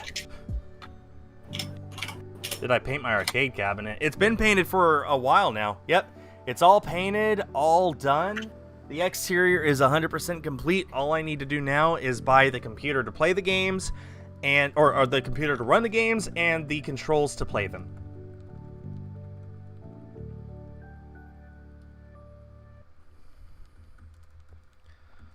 Which I will be doing with my next stimulus check. What the temperature is here? It is... Yeah, well, Wildo, it gets over 100 degrees here in the summer. All those people... I'm sorry, go ahead. It's like 60 degrees right now. Yeah, all those people up north who are laughing at us, why is your infrastructure not set up for winter? Well, I'd like to see your infrastructure be set up for it to be 110 degrees every day for a month.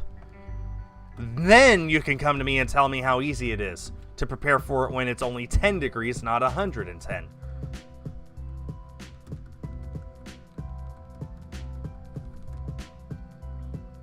It gets really hot here, guys, okay? If you're in Europe, okay?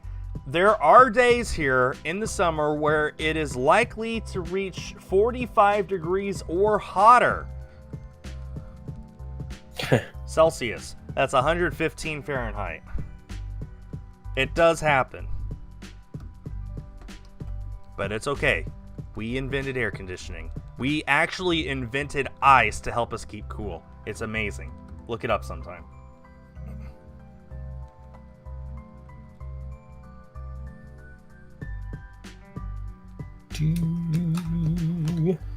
Luckily, that is several months away from now.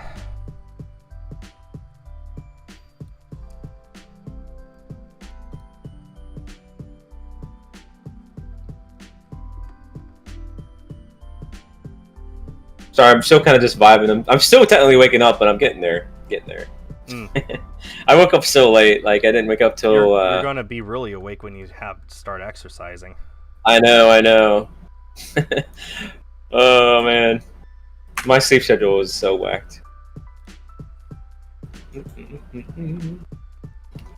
But it is what it is. Mm-hmm. I have a feeling it's going to get back to normal whenever we get the Pokemon Direct, because that's going to be like at like 9 a.m. or something stupid. Probably. I'm either going to have to stay awake for it or wake up early for it. One or the other. Assuming there is one, of course. Yeah. As a Brit, the Fahrenheit system is weird to me. Well, I actually found out recently why it is what it is. When the guy who invented it was coming up with it, he was trying to revolve it around the human temperature. So what he wanted was for the average human temperature to be 100 degrees. And after he died, they realized he was off by a bit. The actual human temperature is 98.6. So they adjusted it, of course, without his permission because he was dead by then. But consequently, there actually is a relationship. There is a 180 degree difference between freezing and boiling water. Water freezes at 32 degrees and boils at 212. So, whereas Celsius, of course, there's a 100 degree difference. Fahrenheit is a 180 degree difference. So it more revolves around a semicircle instead of a linear line. So that's why Fahrenheit is the way it is. Fahrenheit. Which I think hopefully makes a little more sense and maybe even helps to explain why some people still prefer to use it over Celsius. Here's my main reason. Which sounds more impressive? It's 40 degrees outside, or it's over 100 degrees outside? There you go. There you go. That's why I prefer Fahrenheit, because I could say it's over 100 degrees outside and everyone will be impressed. Why was Kelvin invented? Because 0 kelvins where molecules stop moving. Everything in existence only exists because molecules move. The more the molecules move, the more friction they cause, which causes heat. So at 0 Kelvin, that is where molecules stop moving. That is absolute zero. Nothing can ever get colder than that. And otherwise, it just uses the exact same measuring system scale as Celsius. Everything scales exactly the same between Celsius and Kelvin. It's just that Kelvin is based around absolute zero where molecules stop, whereas Celsius zero is based off of where water freezes.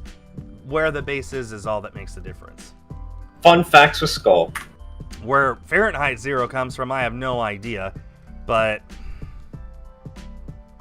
you know what? That's okay. What? That's okay. Oh. What? Oh, but I think it was because he based his human temperature, his temperature to be off of the average human temperature instead of a base zero specifically. So, like I said, he wanted there to be a 180 degree difference between when water boils and when water melts, and he wanted the human temperature to be about 100 degrees, which he got wrong, but that was his idea.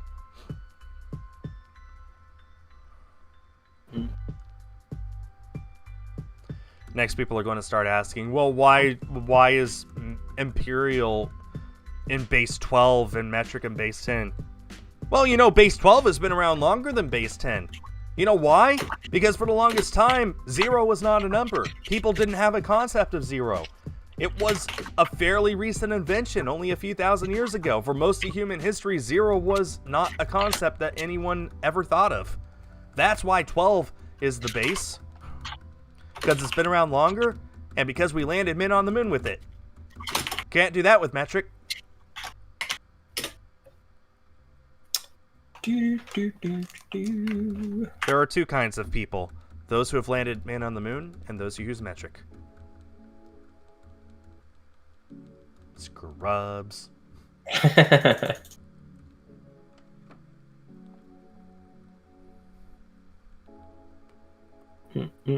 People should be landing on the moon again in a few years. Moon. That'll be exciting.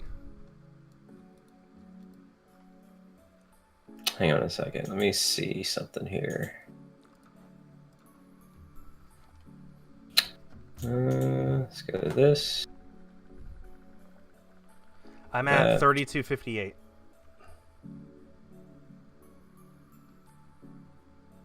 Oh, you are? I'm at 3266. Oh, you actually pulled kind of ahead of me. I don't know what's happening. Holy. Yeah, this is like a rare occurrence. Did NASA use the imperial system? Actually, funny enough, NASA does use metric, but that's just because they collaborate with all the other countries. They don't want anything to get confused.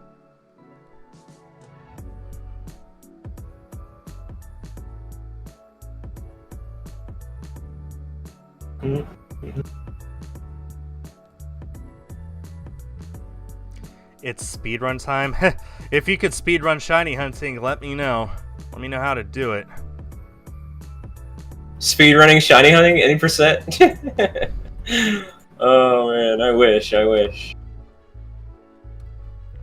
A-Drive would win. Every time. I heard he's struggling with his Solgaleo though. It's like 600 something Dynamax, which is wild. Dang. By the way. Yeah, and then I know something that went like 800 for Kyogre Dynamax. Dang, it's to make up for all those Pokemon he got first try years ago. Yeah. Sure. I don't wish bad luck on anyone, but man, it's I all finally about saw that average. video. But it was in the form of a tweet. So I still don't even know who did it technically, but I saw the guy.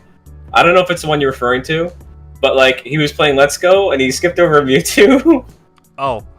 Is that the one you're talking Is about? that the one where his friend is screaming, "Ah, Nick!"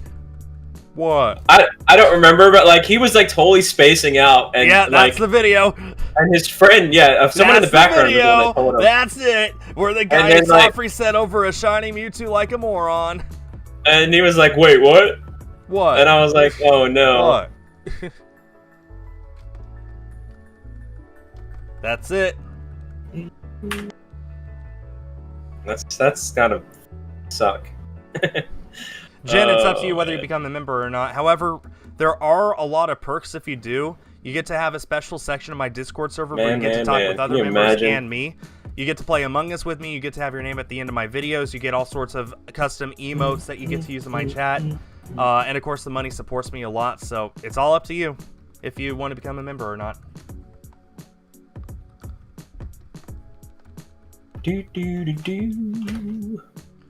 What if you had a dream where Tim Allen showed up and talked to you, but he can only make grunting sounds? I would understand him. So I don't see the issue. I've watched a lot of Home Improvement, my favorite show of all time, no joke. So yeah, I would have no trouble understanding him. Classic 90s sitcom.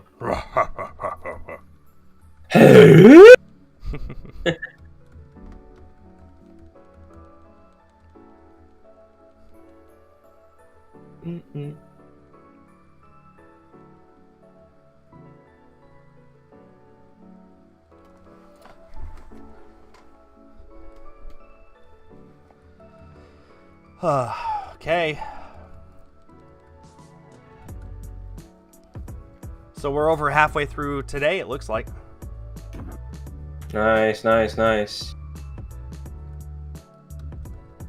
Give me 1 second here. Okay. Guys, we are at over 150 likes. Thank you so much. I cannot thank you enough for your support on my channel. As of late, we got 150 likes. We have over 60 people watching, which is not what I'm used to during these Celebi races. So, thank you so much.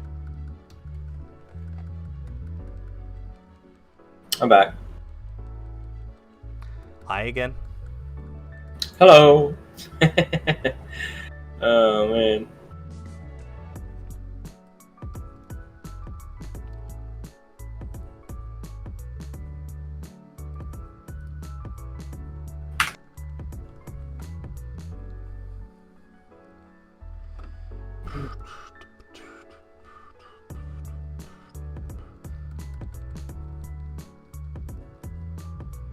Do you ever get a notification that someone replied to something you wrote like 9 months ago? I get notifications on comments that I left on people's videos 11 years ago, so it's crazy. A lot of that is just people happening upon those videos and seeing my check mark and saying, "Skull, I didn't expect to see you here." But yeah, I get those kinds of notifications all the time. Oh yeah? Yeah. I like commenting on people's videos, it's what I do. I think you can get better at commenting. Lots of times I just like lurk and don't even comment or or I'll watch the video. Yeah, I only comment once in a blue moon, but I am watching stuff. But I kind of feel like maybe some people think I'm not watching, so maybe I should comment. I don't know.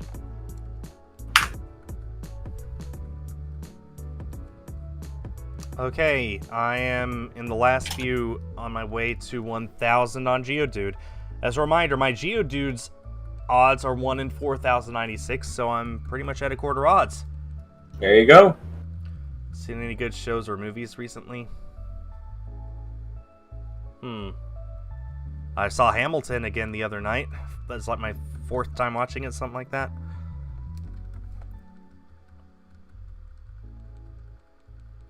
It's great. Oh yeah?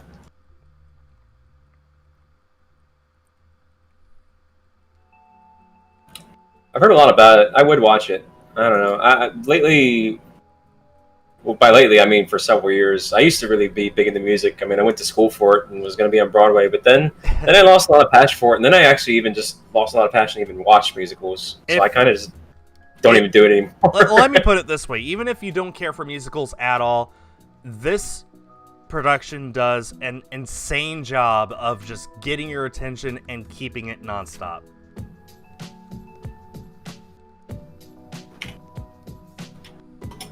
I think it's not even that, like, because I do enjoy musicals, but I think whenever I watch them, it just reminds me of better times. So, like, I try to avoid them, I guess. But yeah, no, I mean, all the musicals I have seen in the past, though, like, are great. And the one exception to that is when I go to New York, I always watch a Broadway show. I make an effort to watch one in person, but Okay. But other than that, though, yeah, like, I don't know. It's weird. It's weird. I'm not gonna get into like my whole backstory of why it is that is what it is, but yeah.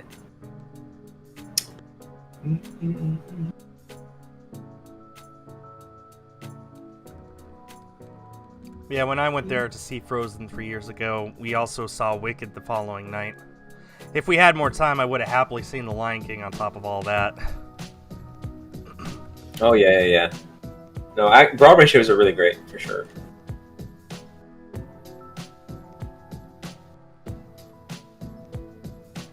$500 plus resets. Well, I mean, we're at over 3,000 resets, over 3,200 resets, and we're still not halfway to odds. We would have to play for another 7 hours beyond now in order to reach the halfway point for odds. So, yeah, it's a long hunt, but this is how you hunt for it. This is the only way.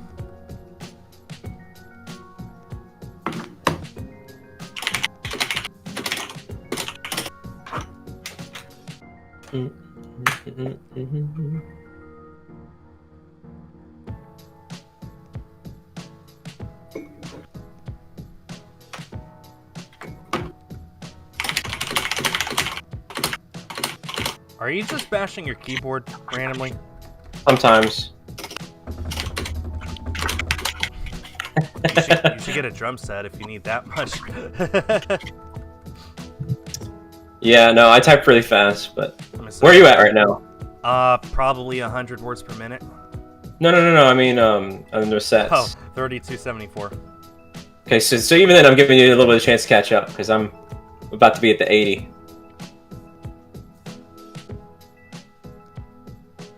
Yeah, if I get my shiny Celebi below 10,000, I'll be happy. I don't want to have another Latios situation where I'm here above odds years after I start.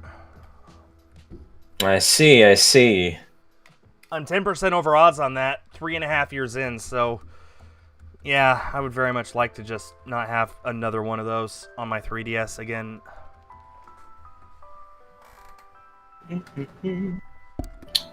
So you excited about Skyward Sword? Not really. What? I never played the original. Oh man. I'm very much looking forward to it. And I also have not played it. I know a bunch of my friends and my channel members are, and my mods and stuff. I know they're all excited for it. I think that the Joy-Con look beautiful. Yeah, but I don't know. I wish they'd make just a full Switch set, like a Zelda Switch. That would be nice, yeah. I mean, you think they're gonna make a Splatoon set? I know there was that fake. So. I hope. I saw the fake one. That was nice. Yeah. I hope they make one like that, but I don't know. I don't know if they will or not. I don't know what I'm hoping for. I would love new amiibo. I would love a new controller. I would love a new Switch, but we'll have to see, right? Yeah. We'll probably hear some stuff around E3. Maybe. I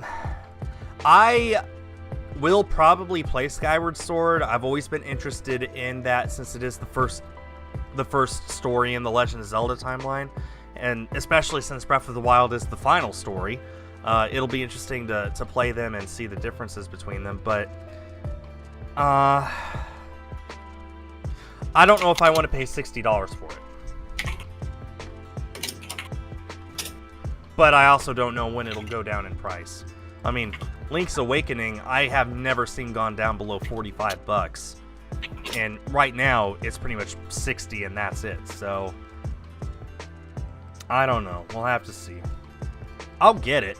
I mean, when it comes out, it'll be the only Zelda game on the Switch that I don't own. I own Breath of the Wild, Link's Awakening, Age of Calamity, and Cadence of Hyrule, so it'll be a shame for me to not also own Skyward Sword HD to make it the only game I'm missing. Oh, and I own Hyrule Warriors Definitive Edition as well. Nice. So yeah, I mean, it'd be a shame for me to just miss one game, but I also don't want to pay $60 for it. I just don't. That's fair. That's fair. Like, Chris just found a shiny Dedenne.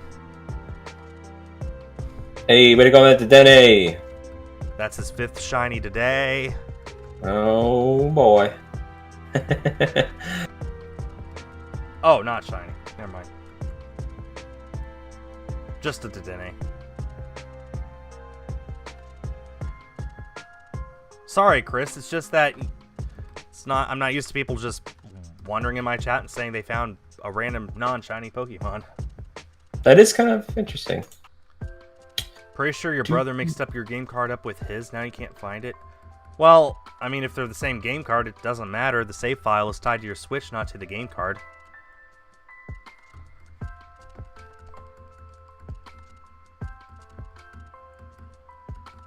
Unless you're talking about 3DS games, of course. Oh, Night Gal got a shiny seal. Nice. I know you were looking for that for a while. Hey, way to go on the shiny seal. My favorite shiny is Zoroark. Balds is Lugia. Yep. Although I've evolved a little bit in the sense that color-wise, I think it might be my Zygarde that I own, because I do like that it's basically 3-in-1, and the dog form is really cool as a shiny as well too. But in terms of the Pokemon itself, definitely Lugia shiny.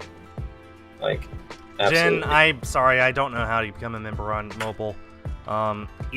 Probably the best thing for you to do is go to another one of my videos and try and become a member through one of those videos instead of on this live stream. And if that doesn't work, you might just have to do it on a computer instead. Sorry, I wish I could help, but I just don't know.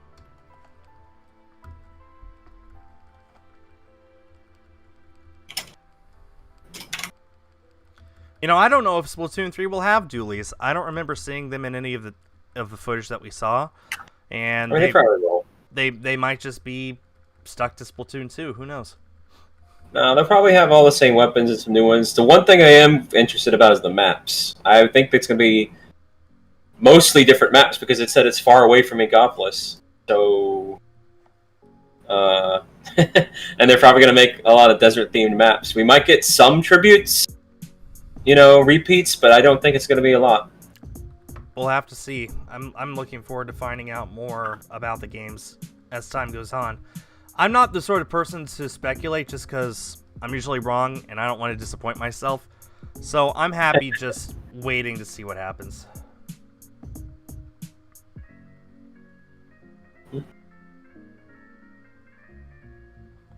Somebody just bought a t-shirt. That's the first time I've seen that message pop up. Wow. Whoever just bought that Team B-Rush t-shirt, hope you enjoy it. Wow, nice.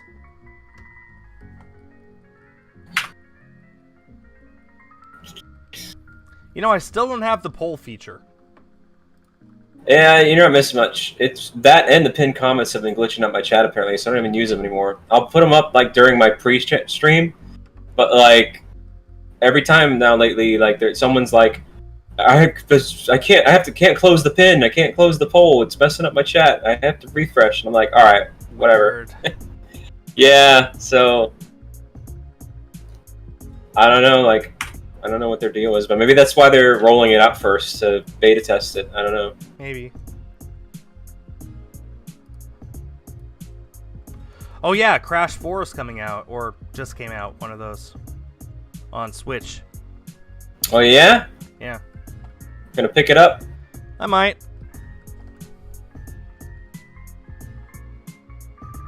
Go for it. You wonder how colorblind people know if they get a shiny? That's what the sparkles are for.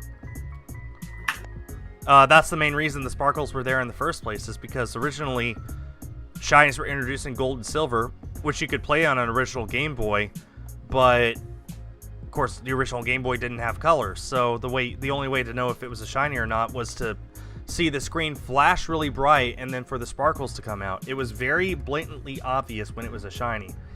And it's still that way in these games, in the newest games. When did I start playing Pokemon? Pretty much right when it came out in the United States. In 1998, that's when it came out, and probably within a month of their release, I rented a Game Boy and either red or blue, no way to remember which one, from Blockbuster, and that's when I started playing Pokemon. I've been playing since the 90s. I've been playing longer than most of you have been alive. Wow, that's saying something. Not you. I know, yeah. I mean, you're sold. You can remember when Mario Brothers came out. With like the original or like the NES one? Not the NES one. I'm talking about the arcade. You can remember when Donkey Kong came out. You can remember when Nintendo was still making playing cards in the 1800s. Wow. That's how old you are. I do know about it though. Hey Priscilla, how are you doing? Yeah, the good old days, the boomer days.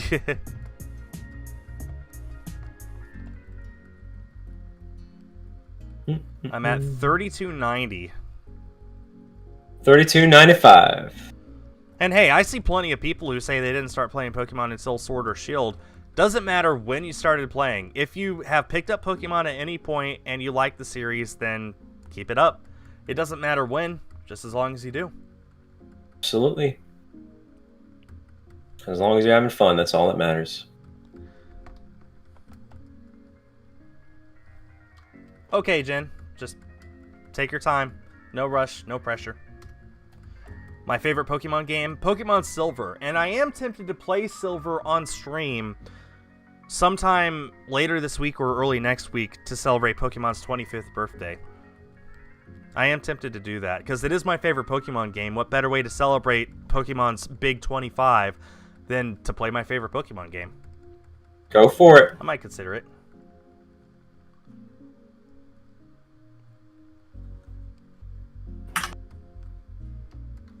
Go for it, man. It's gonna be a fun one. Mm-hmm.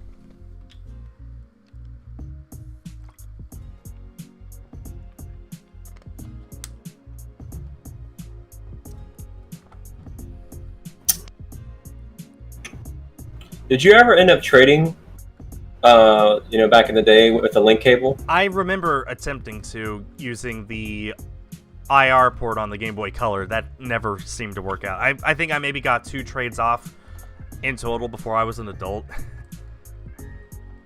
I remember we tried.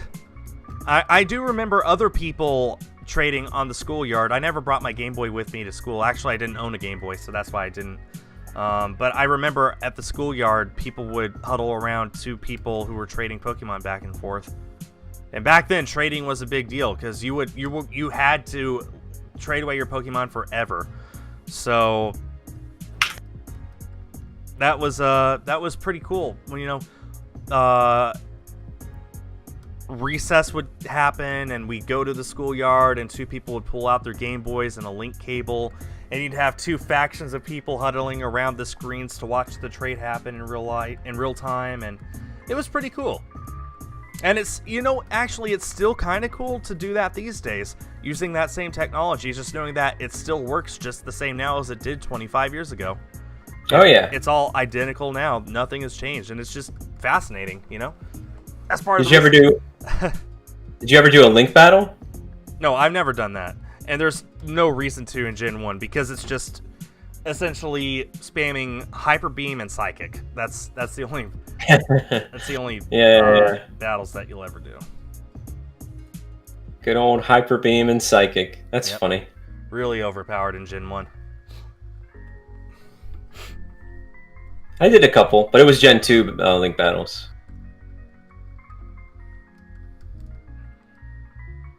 I remember one kid had a Game Shark, and he hacked he had a full team for whatever reason of 6 level 200 Slowbros. Dang.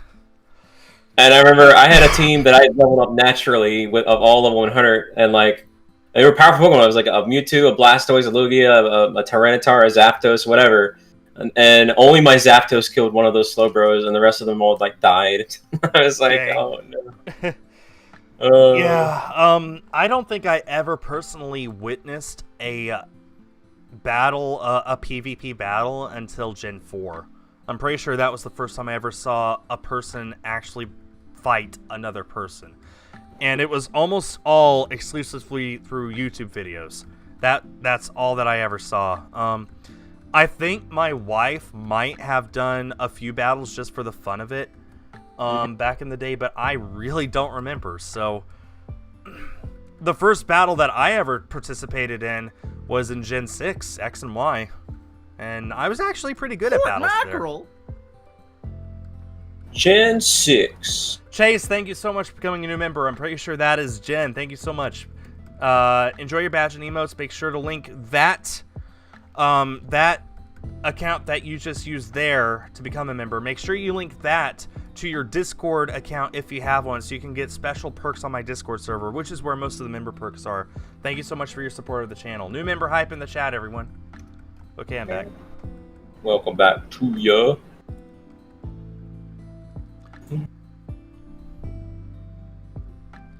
Yeah, I mean, that's part of why Pokemon was so popular. It was because of the co-op stuff, pretty much. It was the only Game Boy game that I knew of at the time that anyone cared to try and play with someone else. I mean, since the beginning, Tetris you could play with someone else, but I didn't know anyone with Tetris. I didn't know anyone with any of the other co-op games. Everyone only ever had two kinds of games: single-player games and Pokemon. So if you wanted to play a Game Boy game with a friend, you had Pokemon. And you had no reason not to have Pokemon, so that's part of why it took off. I mean, it was just popular from the get-go because it was a multimedia franchise. It wasn't just the video games. All these people saying they couldn't get into the Pokemon games, they just didn't make sense. Well, you weren't a kid at the time watching the show every Saturday morning, eyes peeled on your television. You weren't going to the card store to pick up booster packs with your allowance and pulling a cool holographic Wigglytuff that may not be a powerful card, but it was a holo that you pulled. It wasn't just the games that came out back then. It was a phenomenon. It was an experience. And yeah. And as a 90s kid, it's a part of my DNA at this point. Part of the DNA.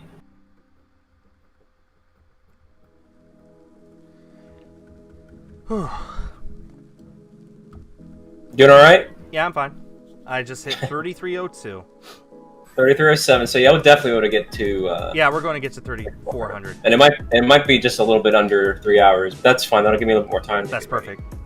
Yeah. I mean, hey, at least it's nice to be back at the Celebi. So yeah, absolutely. Doesn't have to be a super long stream or anything. No. Progress is progress. Yeah.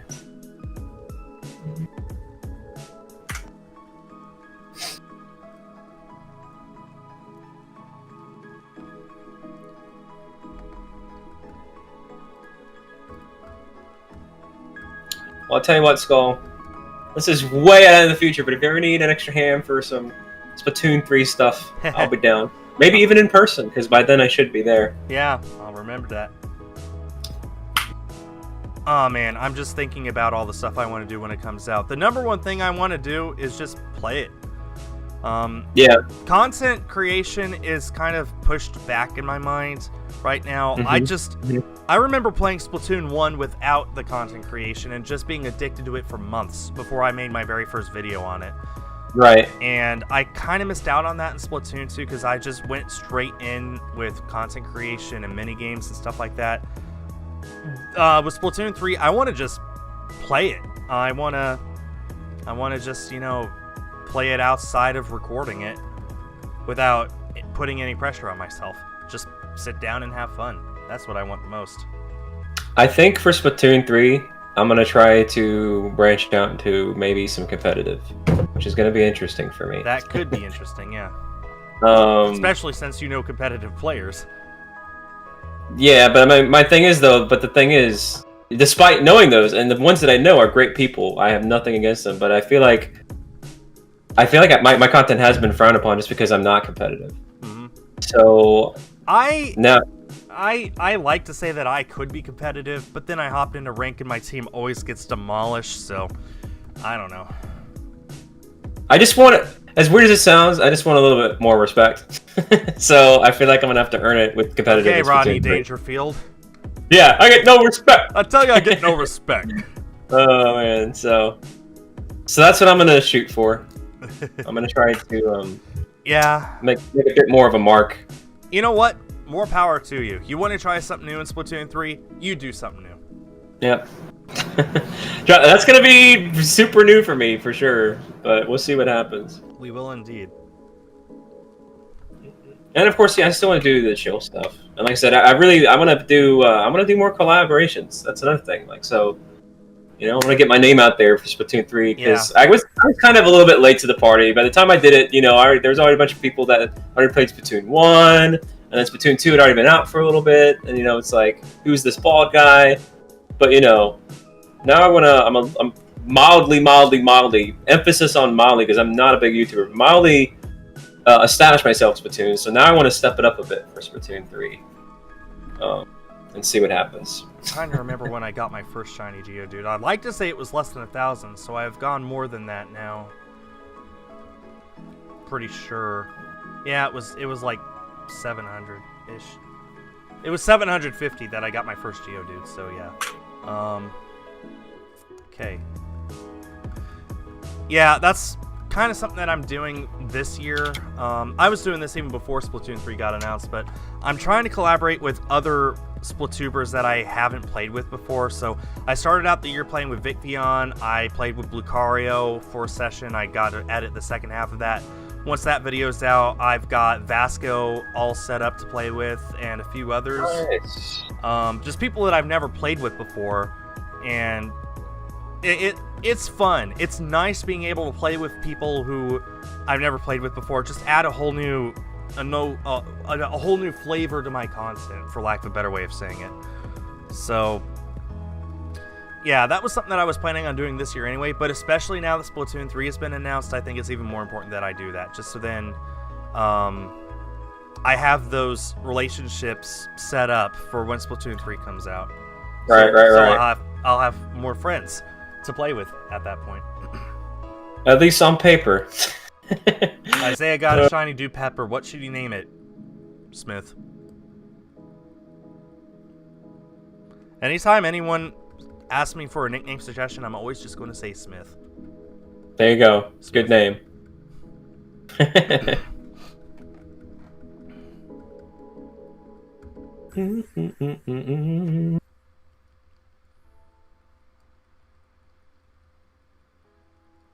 Nickname Yoramura. Well, first of all, Nate, I'm very glad you finally got that. That was, what, over 2,000 eggs? Something like that? Second of all, Smith.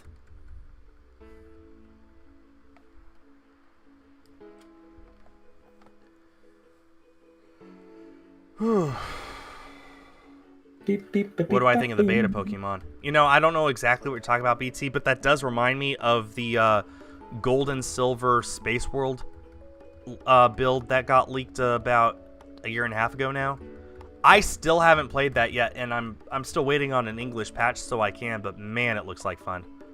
Are you talking about the Gen 1 beta or the Gen 8 beta? No, the Gen 2 beta. It was a Gen 2 beta that was built on the Gen 1 engine. It was the one that was playable at Space World 99. Yeah, that one. Yeah, that one. I'm still waiting on a playable version that I actually can try out, but man, it looks like fun. And I already love Gen 2 as it is, but I especially love like looking at what the game was like at one point and figuring out what the developers were trying to decide and go for during that time. So yeah, I really want to play that. Speaking of stuff, similar betas, Dinosaur Planet just got leaked a few days ago. Oh yeah, I heard about that. Which excites me. And for those of you who don't know, Rare, the developer behind Donkey Kong and GoldenEye and a ton of other great N64 games like Banjo-Kazooie. Okay, Rare was one of the best third-party developers that Nintendo has ever had. And they were making a game that was supposed to be the big finale to the N64 called Dinosaur Planet. It was an adventure game. And Shigeru Miyamoto looked at it and said, "Oh no, that's not your game. That is now my game. I'm going to make it a Star Fox game and put it on the GameCube instead." It released on the GameCube as Star Fox Adventures.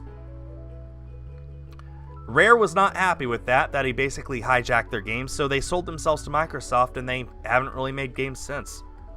Thanks, Shigsy. Anyway, for the longest time, all that we knew about the game was just what was told at developer interviews and about an hour of game footage that was captured directly during E3 2000. That was it. And then, all of a sudden, a few days ago, a private game collector in Sweden realized that he had a CD-ROM with a late build of the game in his possession, and he contacted a few local game preservationists and said, "Hey, I realize that this game isn't out there yet. Do you guys want to dump it on the internet?" So they did. And it's fully playable. It is a very, very late build of the game before they scrapped it and restarted it for the GameCube. Because Fox is already in the game, which we didn't know was a thing until the game leaked. Because we thought that Fox didn't become part of the game until after Shigeru Miyamoto scrapped it and started as a GameCube game. But there are enough hints at the character Fox replaced in the game. The character's original name was Saber, and he had a different character model. In fact, that model is still in the game, and every once in a while, Fox is referred to as Saber instead. And like I said, the game is fully playable from beginning to end. There are areas where the game crashes. There are areas where the dialogue is incomplete. There are areas that'll freeze on an emulator, but it is possible to play it from beginning to end. And I just think that's awesome. That's so awesome. For the longest time, Dinosaur Planet was considered one of the greatest lost video games of all time, and now it's no longer lost. And as a Nintendo 64 fan in general, and a fan of that game in particular, or at least the story behind it, I'm just so pleased that it's finally here. To the point where I can imagine in just a few weeks, people will figure out how to replace Fox's model with Saber's and fix it so it doesn't freeze as often. And you know what?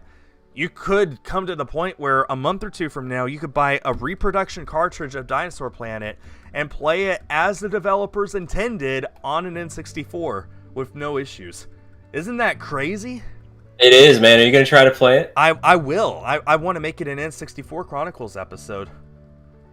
I can't wait to. It's going to be great. And there were, like, to be fair, Star Fox Adventures, 90% of that is Dinosaur Planet. So most of the original Dinosaur Planet on N64, if people have played Star Fox Adventures, they already know what to do and stuff. It's pretty much the same game. But hey, Crystal's design in Dinosaur Planet was more interesting. And she had an actual story role. And yeah, the game was considered lost for 20 years. The last mention of it was before the year 2001. This build, whatever it is from around mid to late 2000. So it is so late in the development. This is probably the final time the developers ever touched it to work on it before it was scrapped. And that's just amazing to me that somebody somewhere managed to save that build, and now it's available for us to not only play, but finish the work that was started in the way that the original developers intended. That's just so crazy. It's like when Nintendo released Star Fox 2 on the Super Nintendo Classic. We knew it existed. We just never thought Nintendo would release it, yet there it is. Except this is even more impressive because we didn't know this existed, and yet here it is, and it's pretty much just as finished. And I know I'm sort of rambling about this, but man, this excites me. No, man, you're excited, dude. Yeah, exactly. Plus, like, it's kind of fun that they worked on that on the side and kept it hush all these years. Some developer just burned their work to a CD and sold it to this collector in Sweden who didn't know what he had until literally 5 days ago. Yeah. Very cool.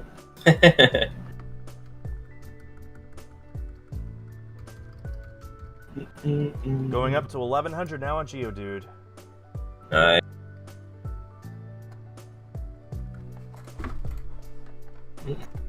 Didn't Star Fox Adventures have bad reviews? Well, actually, it had more mixed reviews.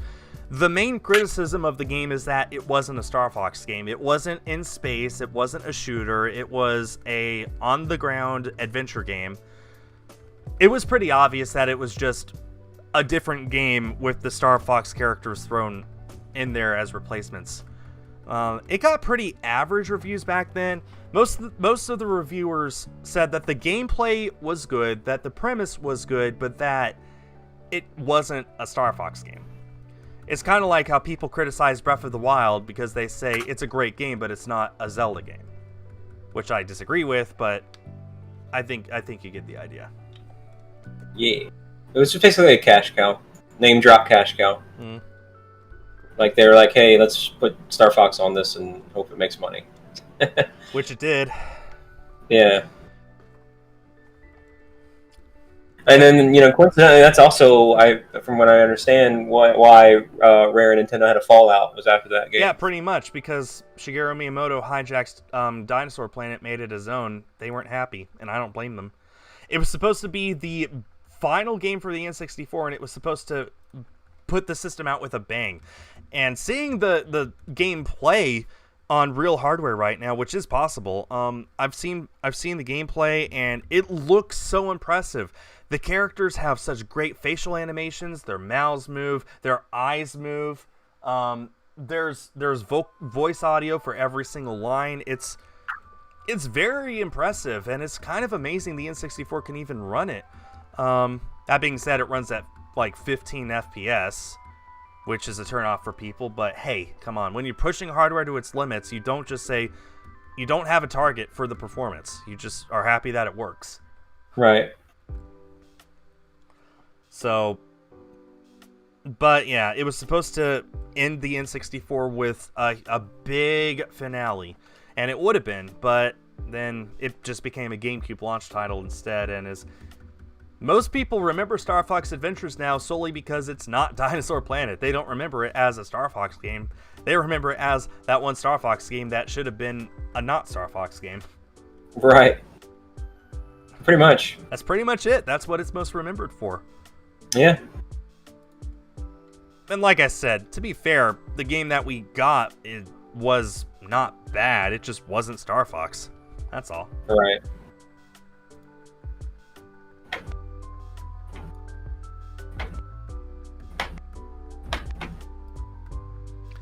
It's like... I'm trying to think of a good comparison here. It's like...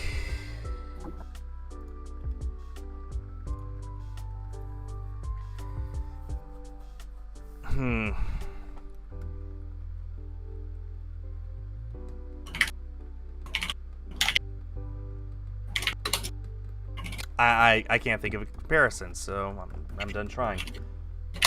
You know, it'd be pretty cool if one of us got it on 3333. That would be nice. I'm at 3330 right now.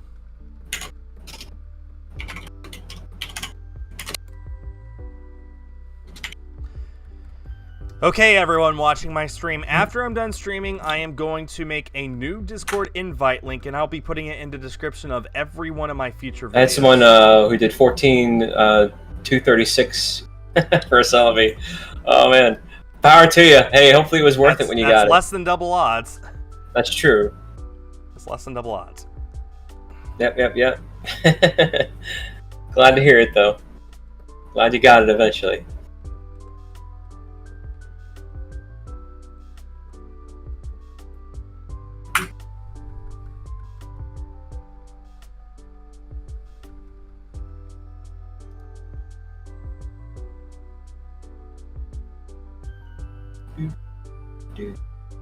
I'm about to be at 3340. Nice. So we'll probably be done around 7:30.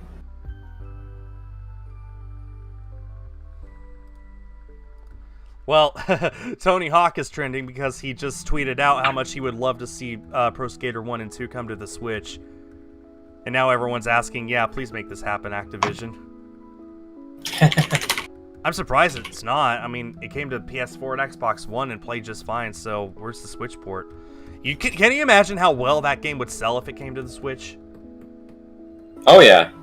It'd do very well. It'd do better than every other system combined, I think. Potentially.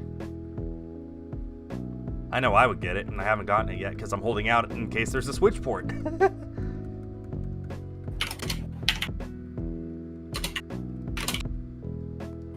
Okay, this is 33-33 for me. No shiny. That would have been cool, though. Surely there's someone out there who has gotten a shiny on a pretty meme-worthy number. I am not one of them. Yeah, me neither. Have not got like 69 or actually, 420. Or... I take that back because I did get my shiny score bunny at 777. Ah, that's a good number. Meme number. Yeah.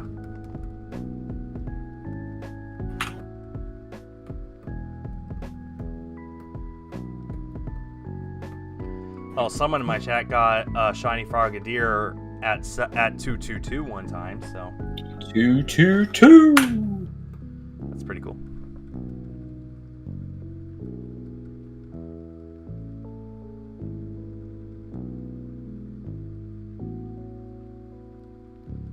Yes, you can, Sato Via. You can get a shiny Score Bunny or Sobble or Grookey. You can get a shiny of any of the starters. You just need to breed for it.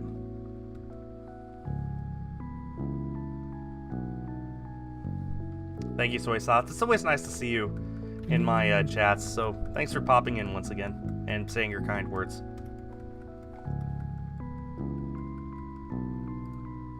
Long shiny hunts, though. 1 in 8,192. Yep.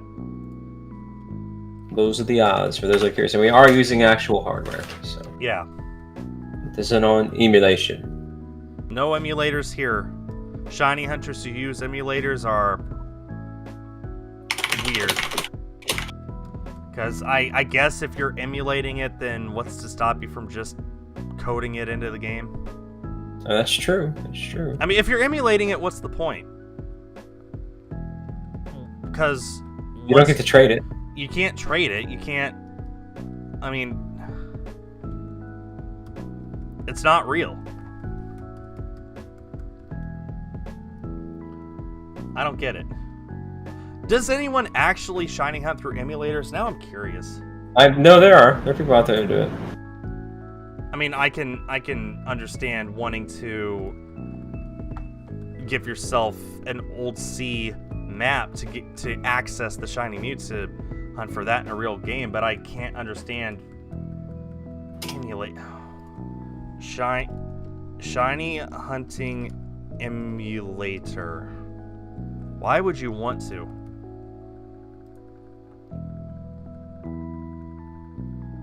Who knows? Who knows?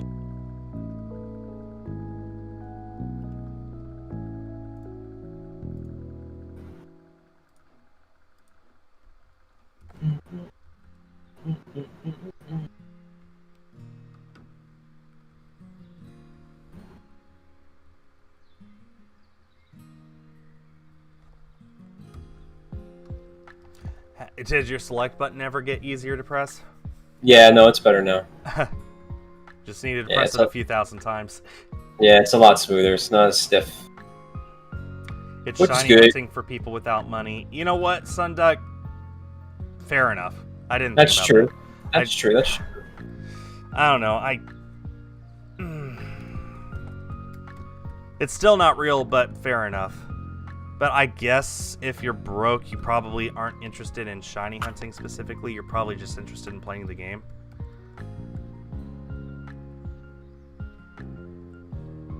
Yeah, I mean that's the only thing. The reason why I didn't think about that is because I just don't know too many shiny hunters that are interested, like you said, that are interested in shiny hunting that don't already have the game. Yeah, exactly. Most people who shiny hunt or want to shiny hunt usually own the game and have the game and are just looking for something new. or they're looking for their favorite Pokemon. And if you want to hunt for your favorite Pokemon, I don't know, I guess I'd rather just have a real game so that when you get that Pokemon, you can keep it and transfer it up to further games to keep it with you forever, essentially.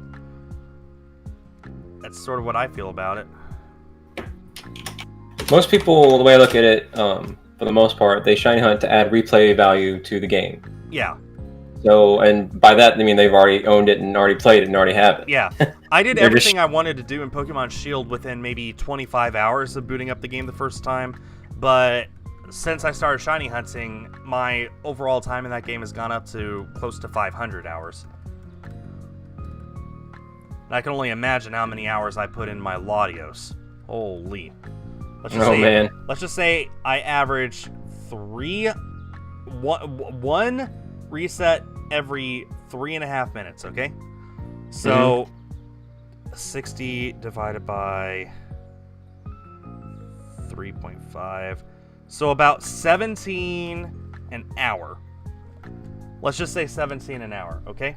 I'm at essentially 4,400 divided by 17. I've been looking for that Latios now for almost 260 hours. Just for that one Pokemon in Omega Ruby.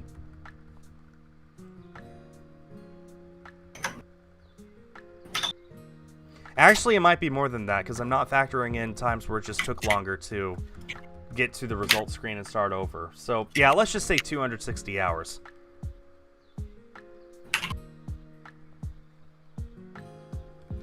Say what you want about your Zapdos, it's not taking that long yet.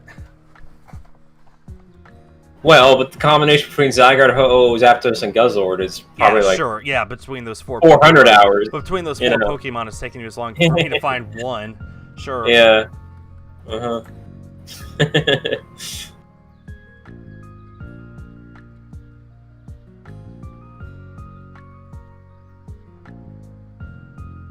Who knows? Maybe I'll even get it someday. What an idea. What a great concept. Unique and interesting.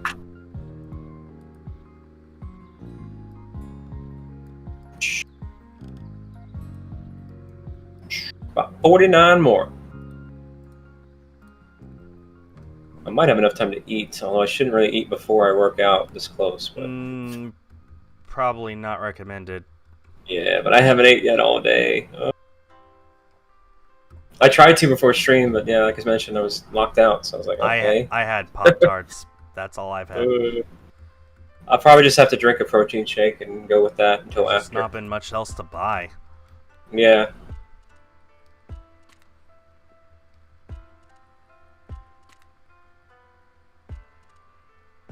Oh, Nightingale got shiny Mischievous. Nah. I know you were I know she was asking earlier, how long should she go before calling it a day? Well, I guess you don't need to find out now. And it's a girl, even better.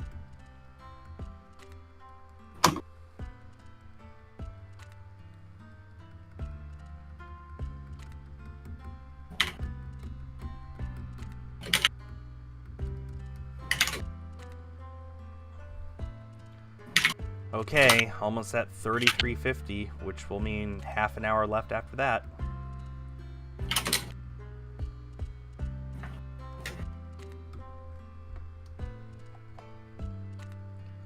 Going to evolve it into Miss Magius. Nice. I hope that you have your Dusk Stone ready. Pretty sure it's a Dusk Stone it needs.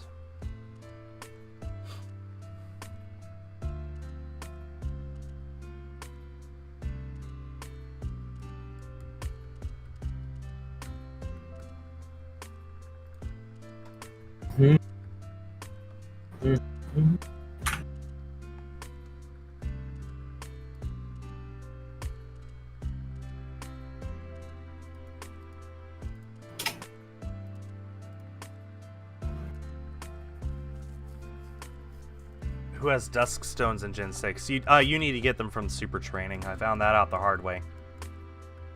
Pretty annoying, isn't it?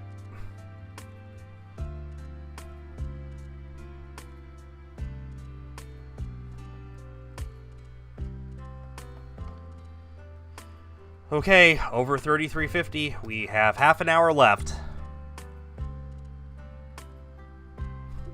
Thank you, Sean. We got it. We got it. Appreciate it.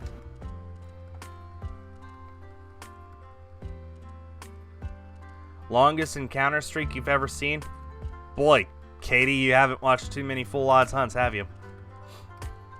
Oh man, oh man, oh man. Yeah, some of them go. I mean, I showed you that one streamer that was like 700 or 70,000 on the Reggie or whatever. Like, what the heck? It helps that he was hunting for it in Gen 4 where the odds are this bad. 8192. Right. So it helps, but man, that still sucks. Yeah, that's wacky. I would never do that. I really don't think I would. I mean, at some point you just get into the groove of I want this thing. And you try not to think about how long it's been. Just sort of try and assure yourself any moment now.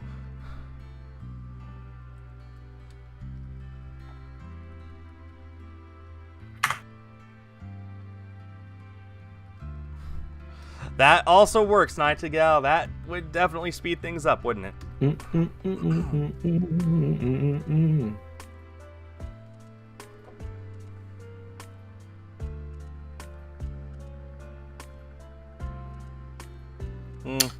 My package is here. Oh, is that early? No, it's pretty much exactly what I expected, but, you know, it's in the mail and I can't go check the mail because I'm busy streaming. It is Cat Quest on the Switch. My 403rd physical game. Cat Quest. Yep. It's a fun name. It was one of the games I was missing from my second year of Switch game releases.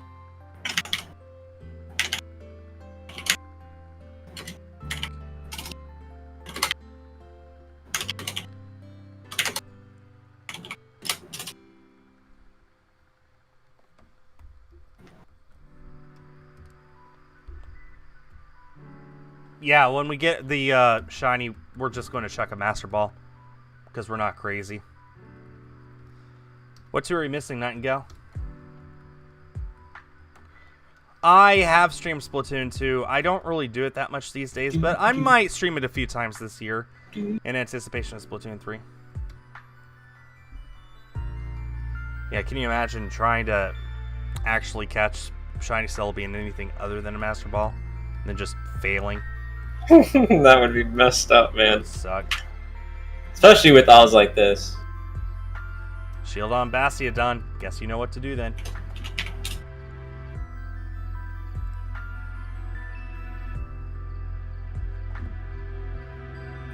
It'd be wacky. Yeah. And I hope one of us doesn't skip over it. If one of us does, it's going to be me. I have yet to fail a shiny. But I have my spacey moments. So I don't know. Yeah. The Stunfisk was just evacuating from the cold of Texas and needed a place to sleep, and you said no. See, but that one, I don't even consider that one a fail because I didn't want it. I didn't care. And you got to take into account. It's a fail because you didn't know it was a shiny. It's not. I'll tell you, it's not a fail because I wasn't going for it. So it was just there as a bonus. So. It's there to take it if you want it, and I didn't want it. And I suppose that helps you sleep at night, believing that. I don't care about Stunfisk, and I wasn't going for it, and it popped up, and I didn't want it. It's like just because you like chocolate, if a door-to-door salesman comes and gives you some chocolate, you don't have to buy it. Skull. I hope that you finish. You know what I mean? Hope you get both of those by the end of this month, Nightingale. I believe in you. Well, Shining Latias, it actually does have a chance of failing in the first generation, not in the second. But yeah, in the first gen, the Master Ball has a 1 in 65,000 chance of failing. Which is practically impossible. I've never actually seen evidence of anyone like recording themselves failing the Master Ball, but it is technically there. You're more likely to find 2 of these Celebi back to back than you are of failing a Master Ball.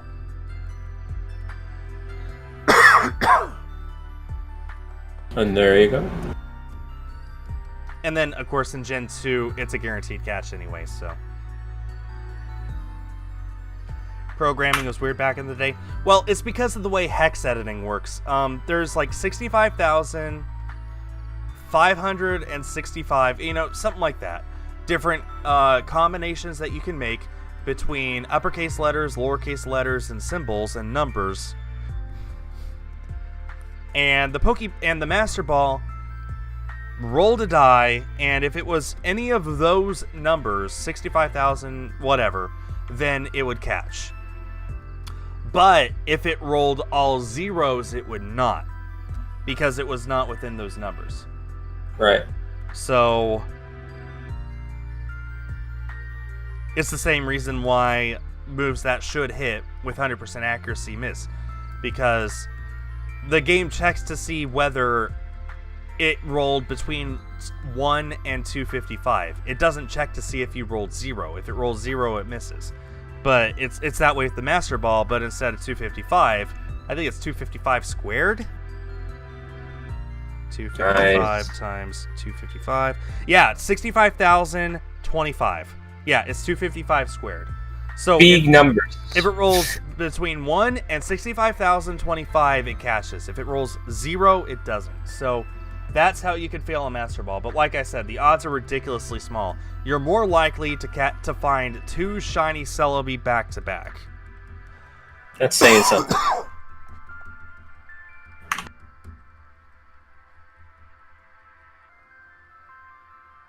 Actually, I think it's 256 squared, not 255.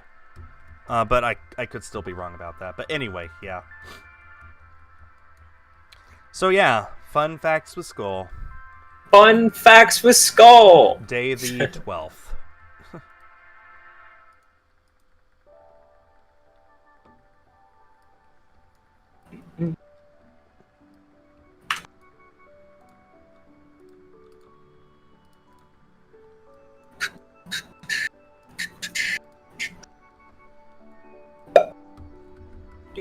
And like I said, starting with Gen 2, they sort of fixed the way that stuff rolls. Now it doesn't check to see whether it's between 1 and 256. It just flat out, or 255.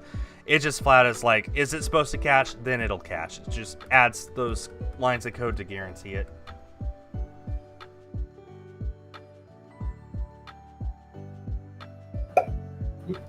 Wow. Yeah, good point, Meba. Next year on this day, it'll be 2/22/2022. That's true. I saw those little tweets and stuff. Yeah. Interesting dates.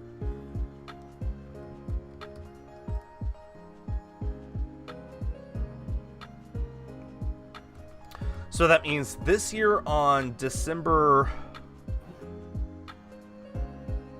2, it'll be 1202/2021. December 2.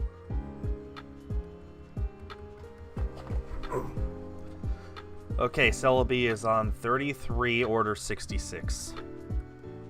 Order 66. You're gaining a little bit. I'm on 69. Okay, nice. But that's good then. We should end probably around the same time. Guys, we're only 8 likes away from 200. Do you think maybe we can hit 200 likes by the end of this stream? That's up to you.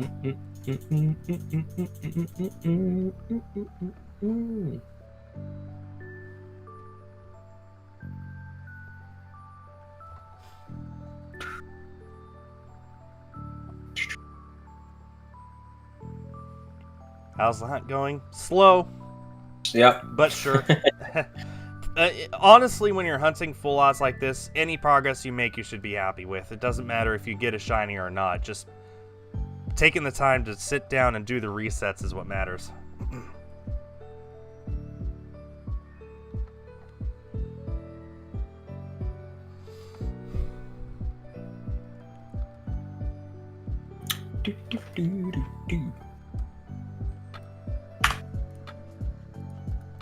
Thoughts on I'm sorry, go ahead. I was just saying, one of these days it'll shine. Yeah, one of these days. Thoughts on the Ink Zuka kind of coming back? Well, I saw somebody, and I wish I could remember who, talking about this on Twitter. The Sunken Sea Scrolls in Splatoon 2 say that the specials from the first game were banned because they were considered too powerful. If this next game takes place in the City of Chaos, then the ban is gone because there are no laws. So I think that's interesting. That could definitely mean that we could see returning specials from Splatoon 1 in some way. Maybe that's the exact same Inkzuka. Maybe it's a variation of it. But either way, you know, the fact that they're actually reaching back and pulling some Splatoon 1 stuff that didn't make it into Splatoon 2, I think that's pretty cool. Oh, yeah.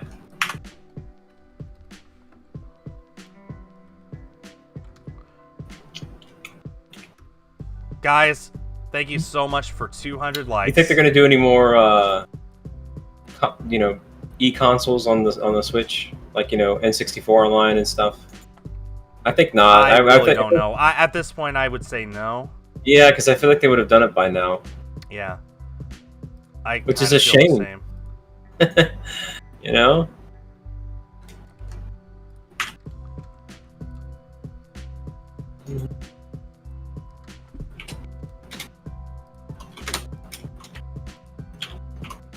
I don't know what their plans are with the N64. Everyone's like, N64 Online, nowhere to be seen. N64 Classic Edition, nowhere to be seen. I don't know. We did get Mario 64, so yay? That's true, that's true. Hey, Sci-Fi, thank you. Maybe they'll announce it after March, and that's because that's when that'll no longer be sold. Yeah. All-Stars Collection, apparently. Yeah, at the end of March. But, like, you know, the other thing about it is just the whole thing we were talking about earlier with Rare. Like, a lot of the better-known games from N64 were from Rare, and, like... Yeah, and anything that's not from Rare is either Nintendo first party or it's sports games. That there is really no in-between, so... Right. So maybe they're just kind of ashamed and just don't want to do it. I don't know. It's as bad as it sounds. Yeah. Well, that's sort of why I've been against the thought of an N64 Classic ever since the SNES Classic came out. I was like, okay, but what...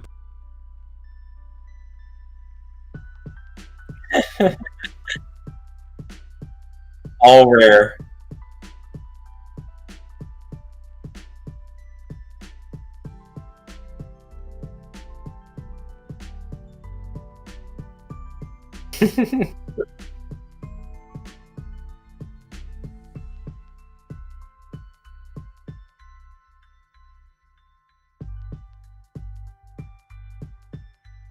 Pokemon Snap? Yeah.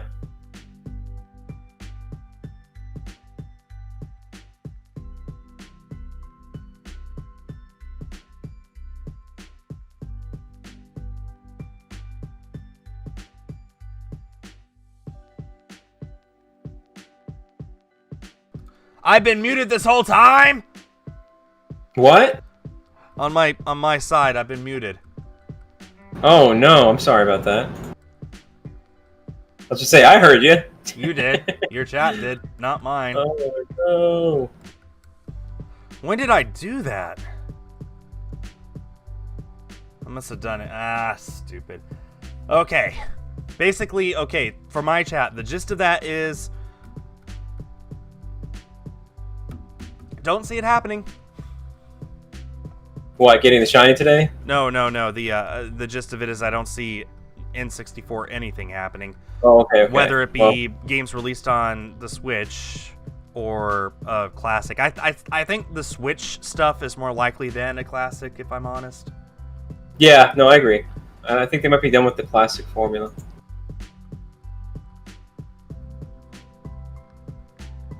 I mean, the last Classic was the SNES Classic, which happened over 3 years ago now, almost 4. So I just don't see them continuing it because it's not like it's a tradition or anything. Right.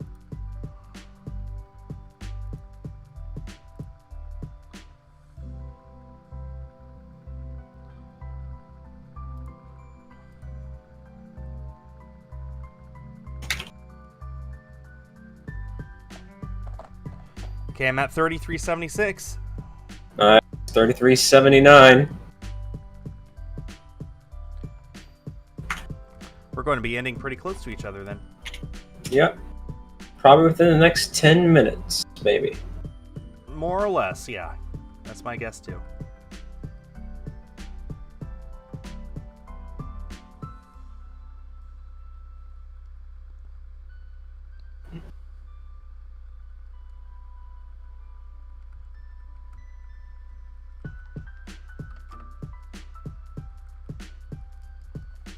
I don't hate when people ask me about Splatoon.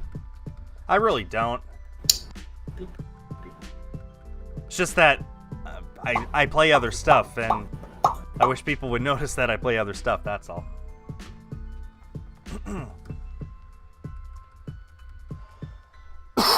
Maybe more like 15 minutes. That's okay. I've gotten super quiet, by the way. I apologize. I'm just thinking about food. Like, what am I going to eat? I don't know what to do. So, did you guys see that video NASA released of Perseverance landing on Mars? That was pretty cool. Oh, yeah.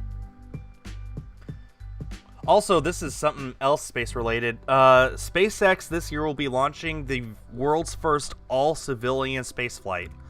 It's being funded by a billionaire, and he's giving away 3 tickets for free. And he announced what the first ticket is going to today. It is a 29-year-old girl who is a cancer survivor and is now a St. Jude's employee. Nice. Assuming that the other 2 tickets do not go to people younger than her, she will become the youngest American to go into space.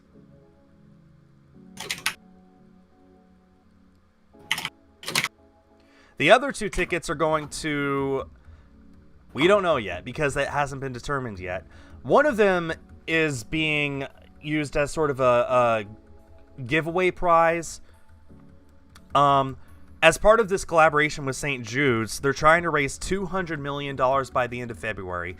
Everyone who donates this month is going to be eligible to be entered for that trip. I personally donated some money towards that myself. I'm very happy for the cause, even if I don't get picked, and I won't be.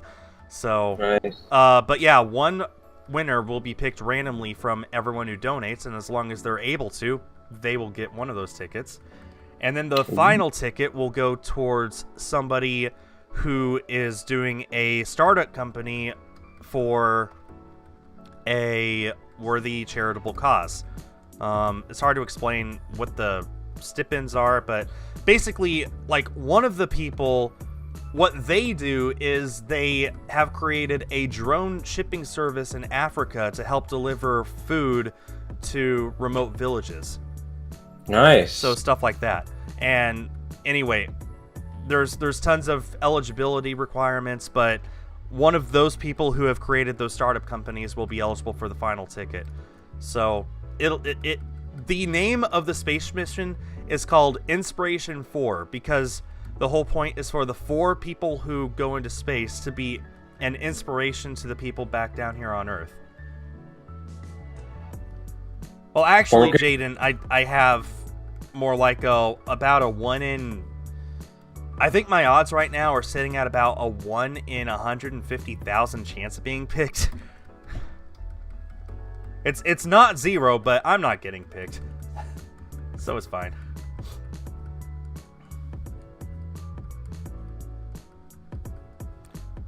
But yeah, I just care very much about that kind of stuff. I mean, Brick, you should donate $50. Maybe they'll pick your name. Nope. What, you don't want to go to space?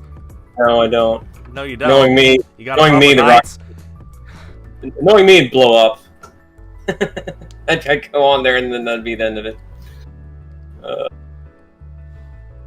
That was a dark comment, but you know. No, it's fine. I mean, luckily, when rockets blow up, I mean the Crew Dragon spacecraft has a launch escape system built in, so if the rocket blows up, it'll just pull itself away from there and land safely.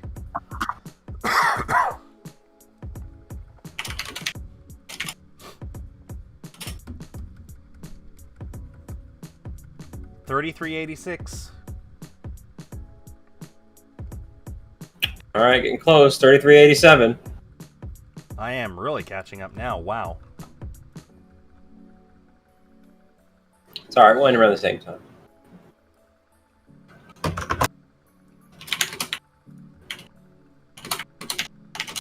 Oh, in case anybody wants Scott Pilgrim versus the World, pre-orders are ending very soon from limited run games, so get it while you can. My favorite kind of dog? Probably Huskies. The only problem with them is they require a lot of exercise. And probably cold environments.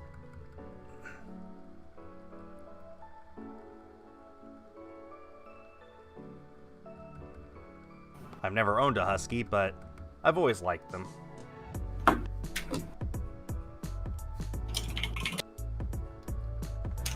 Yeah, no, Huskies are pretty cool. Mm-hmm. They're just a lot of maintenance.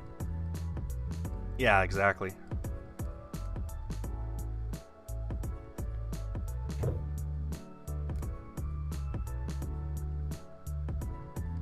Assuming the Octoling armor is in Splatoon 3, I will definitely go for that. It wasn't even in Splatoon 2 for the longest time, so I was happy with my look there with my, what was it? It was like a basketball tee, something like that. Mm-hmm. So, whatever happens in Splatoon 3, I'm sure I'll find my design that I like. For your Inkling? Yeah. Ideally Octoling armor, but if that's not in the game, I'll find something else that I like. I'm very curious about the clothing styles, but we'll see. Same. My last shiny was a shiny Jingmo that I got on Valentine's Day. But I wonder if they'll have like tuxedo suits. That'd be pretty funny. Ooh, that would be. Or like, you know, at least like dress up attire. I'd be all for that. There were like business clothes in the first game, as I recall. Maybe even the second game too. Like, you know, like long sleeve button-up shirts. There was one in the first game at the very least that I remember. Well, what about a top hat? That's another idea. Yeah. But how about a top hat and a freaking monocle? There you go. I gotta admit, when the trailer was dropping and we didn't know it was Splatoon 3, I was watching it and I was like, this is a spin-off. Because it just looked like a spin-off. It didn't look like a single-player game. It didn't look like a multiplayer game. It looked like it was a spin-off that didn't focus on... And then it said Splatoon 3. I was like, I'm still happy. Yeah, it caught a lot of people off guard for sure. Why did I choose a girl for my character? Because I like her design more. Simple as that. That's a question you won't hear in Splatoon 3. I might. Well... Probably not. Yeah. I like girls. What can I say, guys?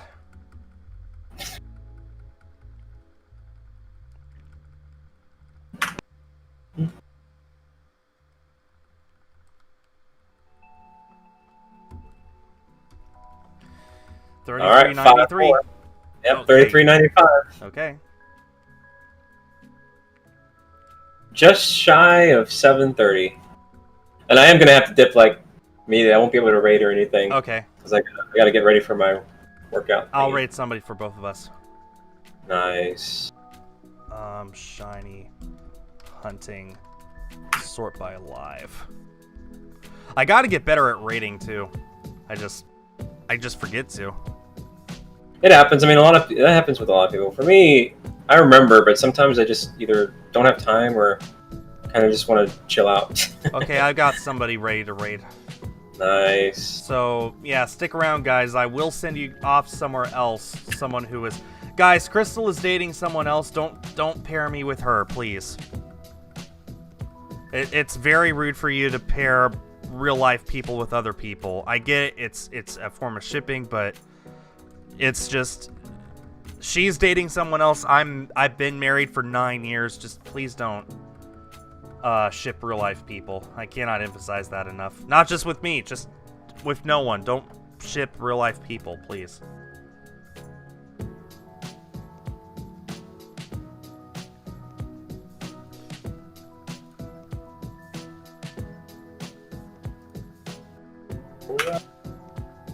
One more.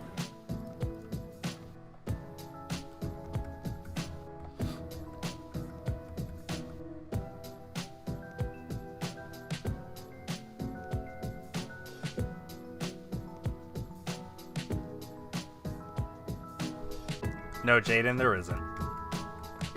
Am I muted? Nope. Okay.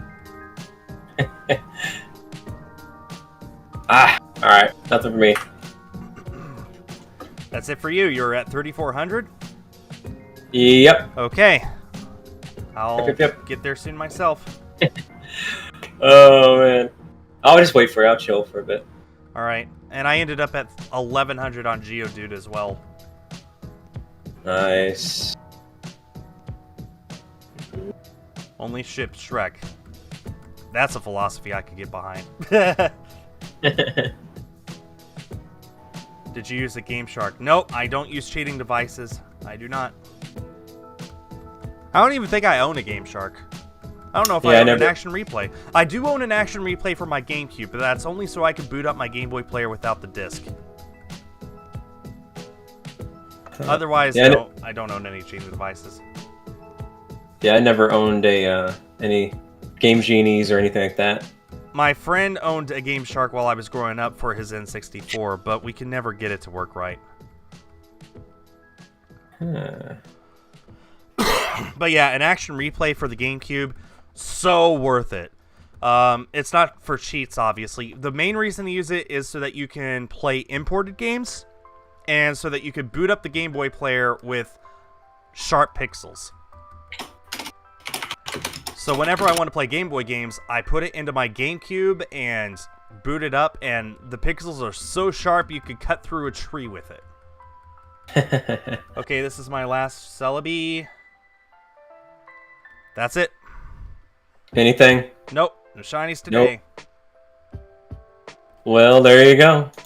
Hey guys, I just posted in my chat a stream for you guys to raid. That is somebody who is hunting for a shiny Terrakion, full odds, no charm. So go and wish them luck. Maybe hang out in their chat for a while, encourage them. So that'll end today's streams for both me and ThatBaldGamer. Yep, and hey man, thanks for being a part of it. Absolutely, absolutely. We'll get it eventually. We'll get those shinies someday. Yeah. All right, man. Well, I'm gonna get from our workout, and I hope you have a great rest of your night. You too. Bye. All right, see you, dude. And I hope that everyone enjoyed the stream. So, thank you everyone so much for coming out, hanging out. Everyone who's asking about Discord, I'm going to get a new link to it. I will be posting it in all my future videos, so be on the lookout for that. Anyway, I don't know what's coming out the rest of this week. I do have a big Pokemon video coming out on Saturday for you guys to look forward to for its 25th anniversary. Other than that, we'll just have to see what happens. Thanks everyone for watching, and stay tuned for more.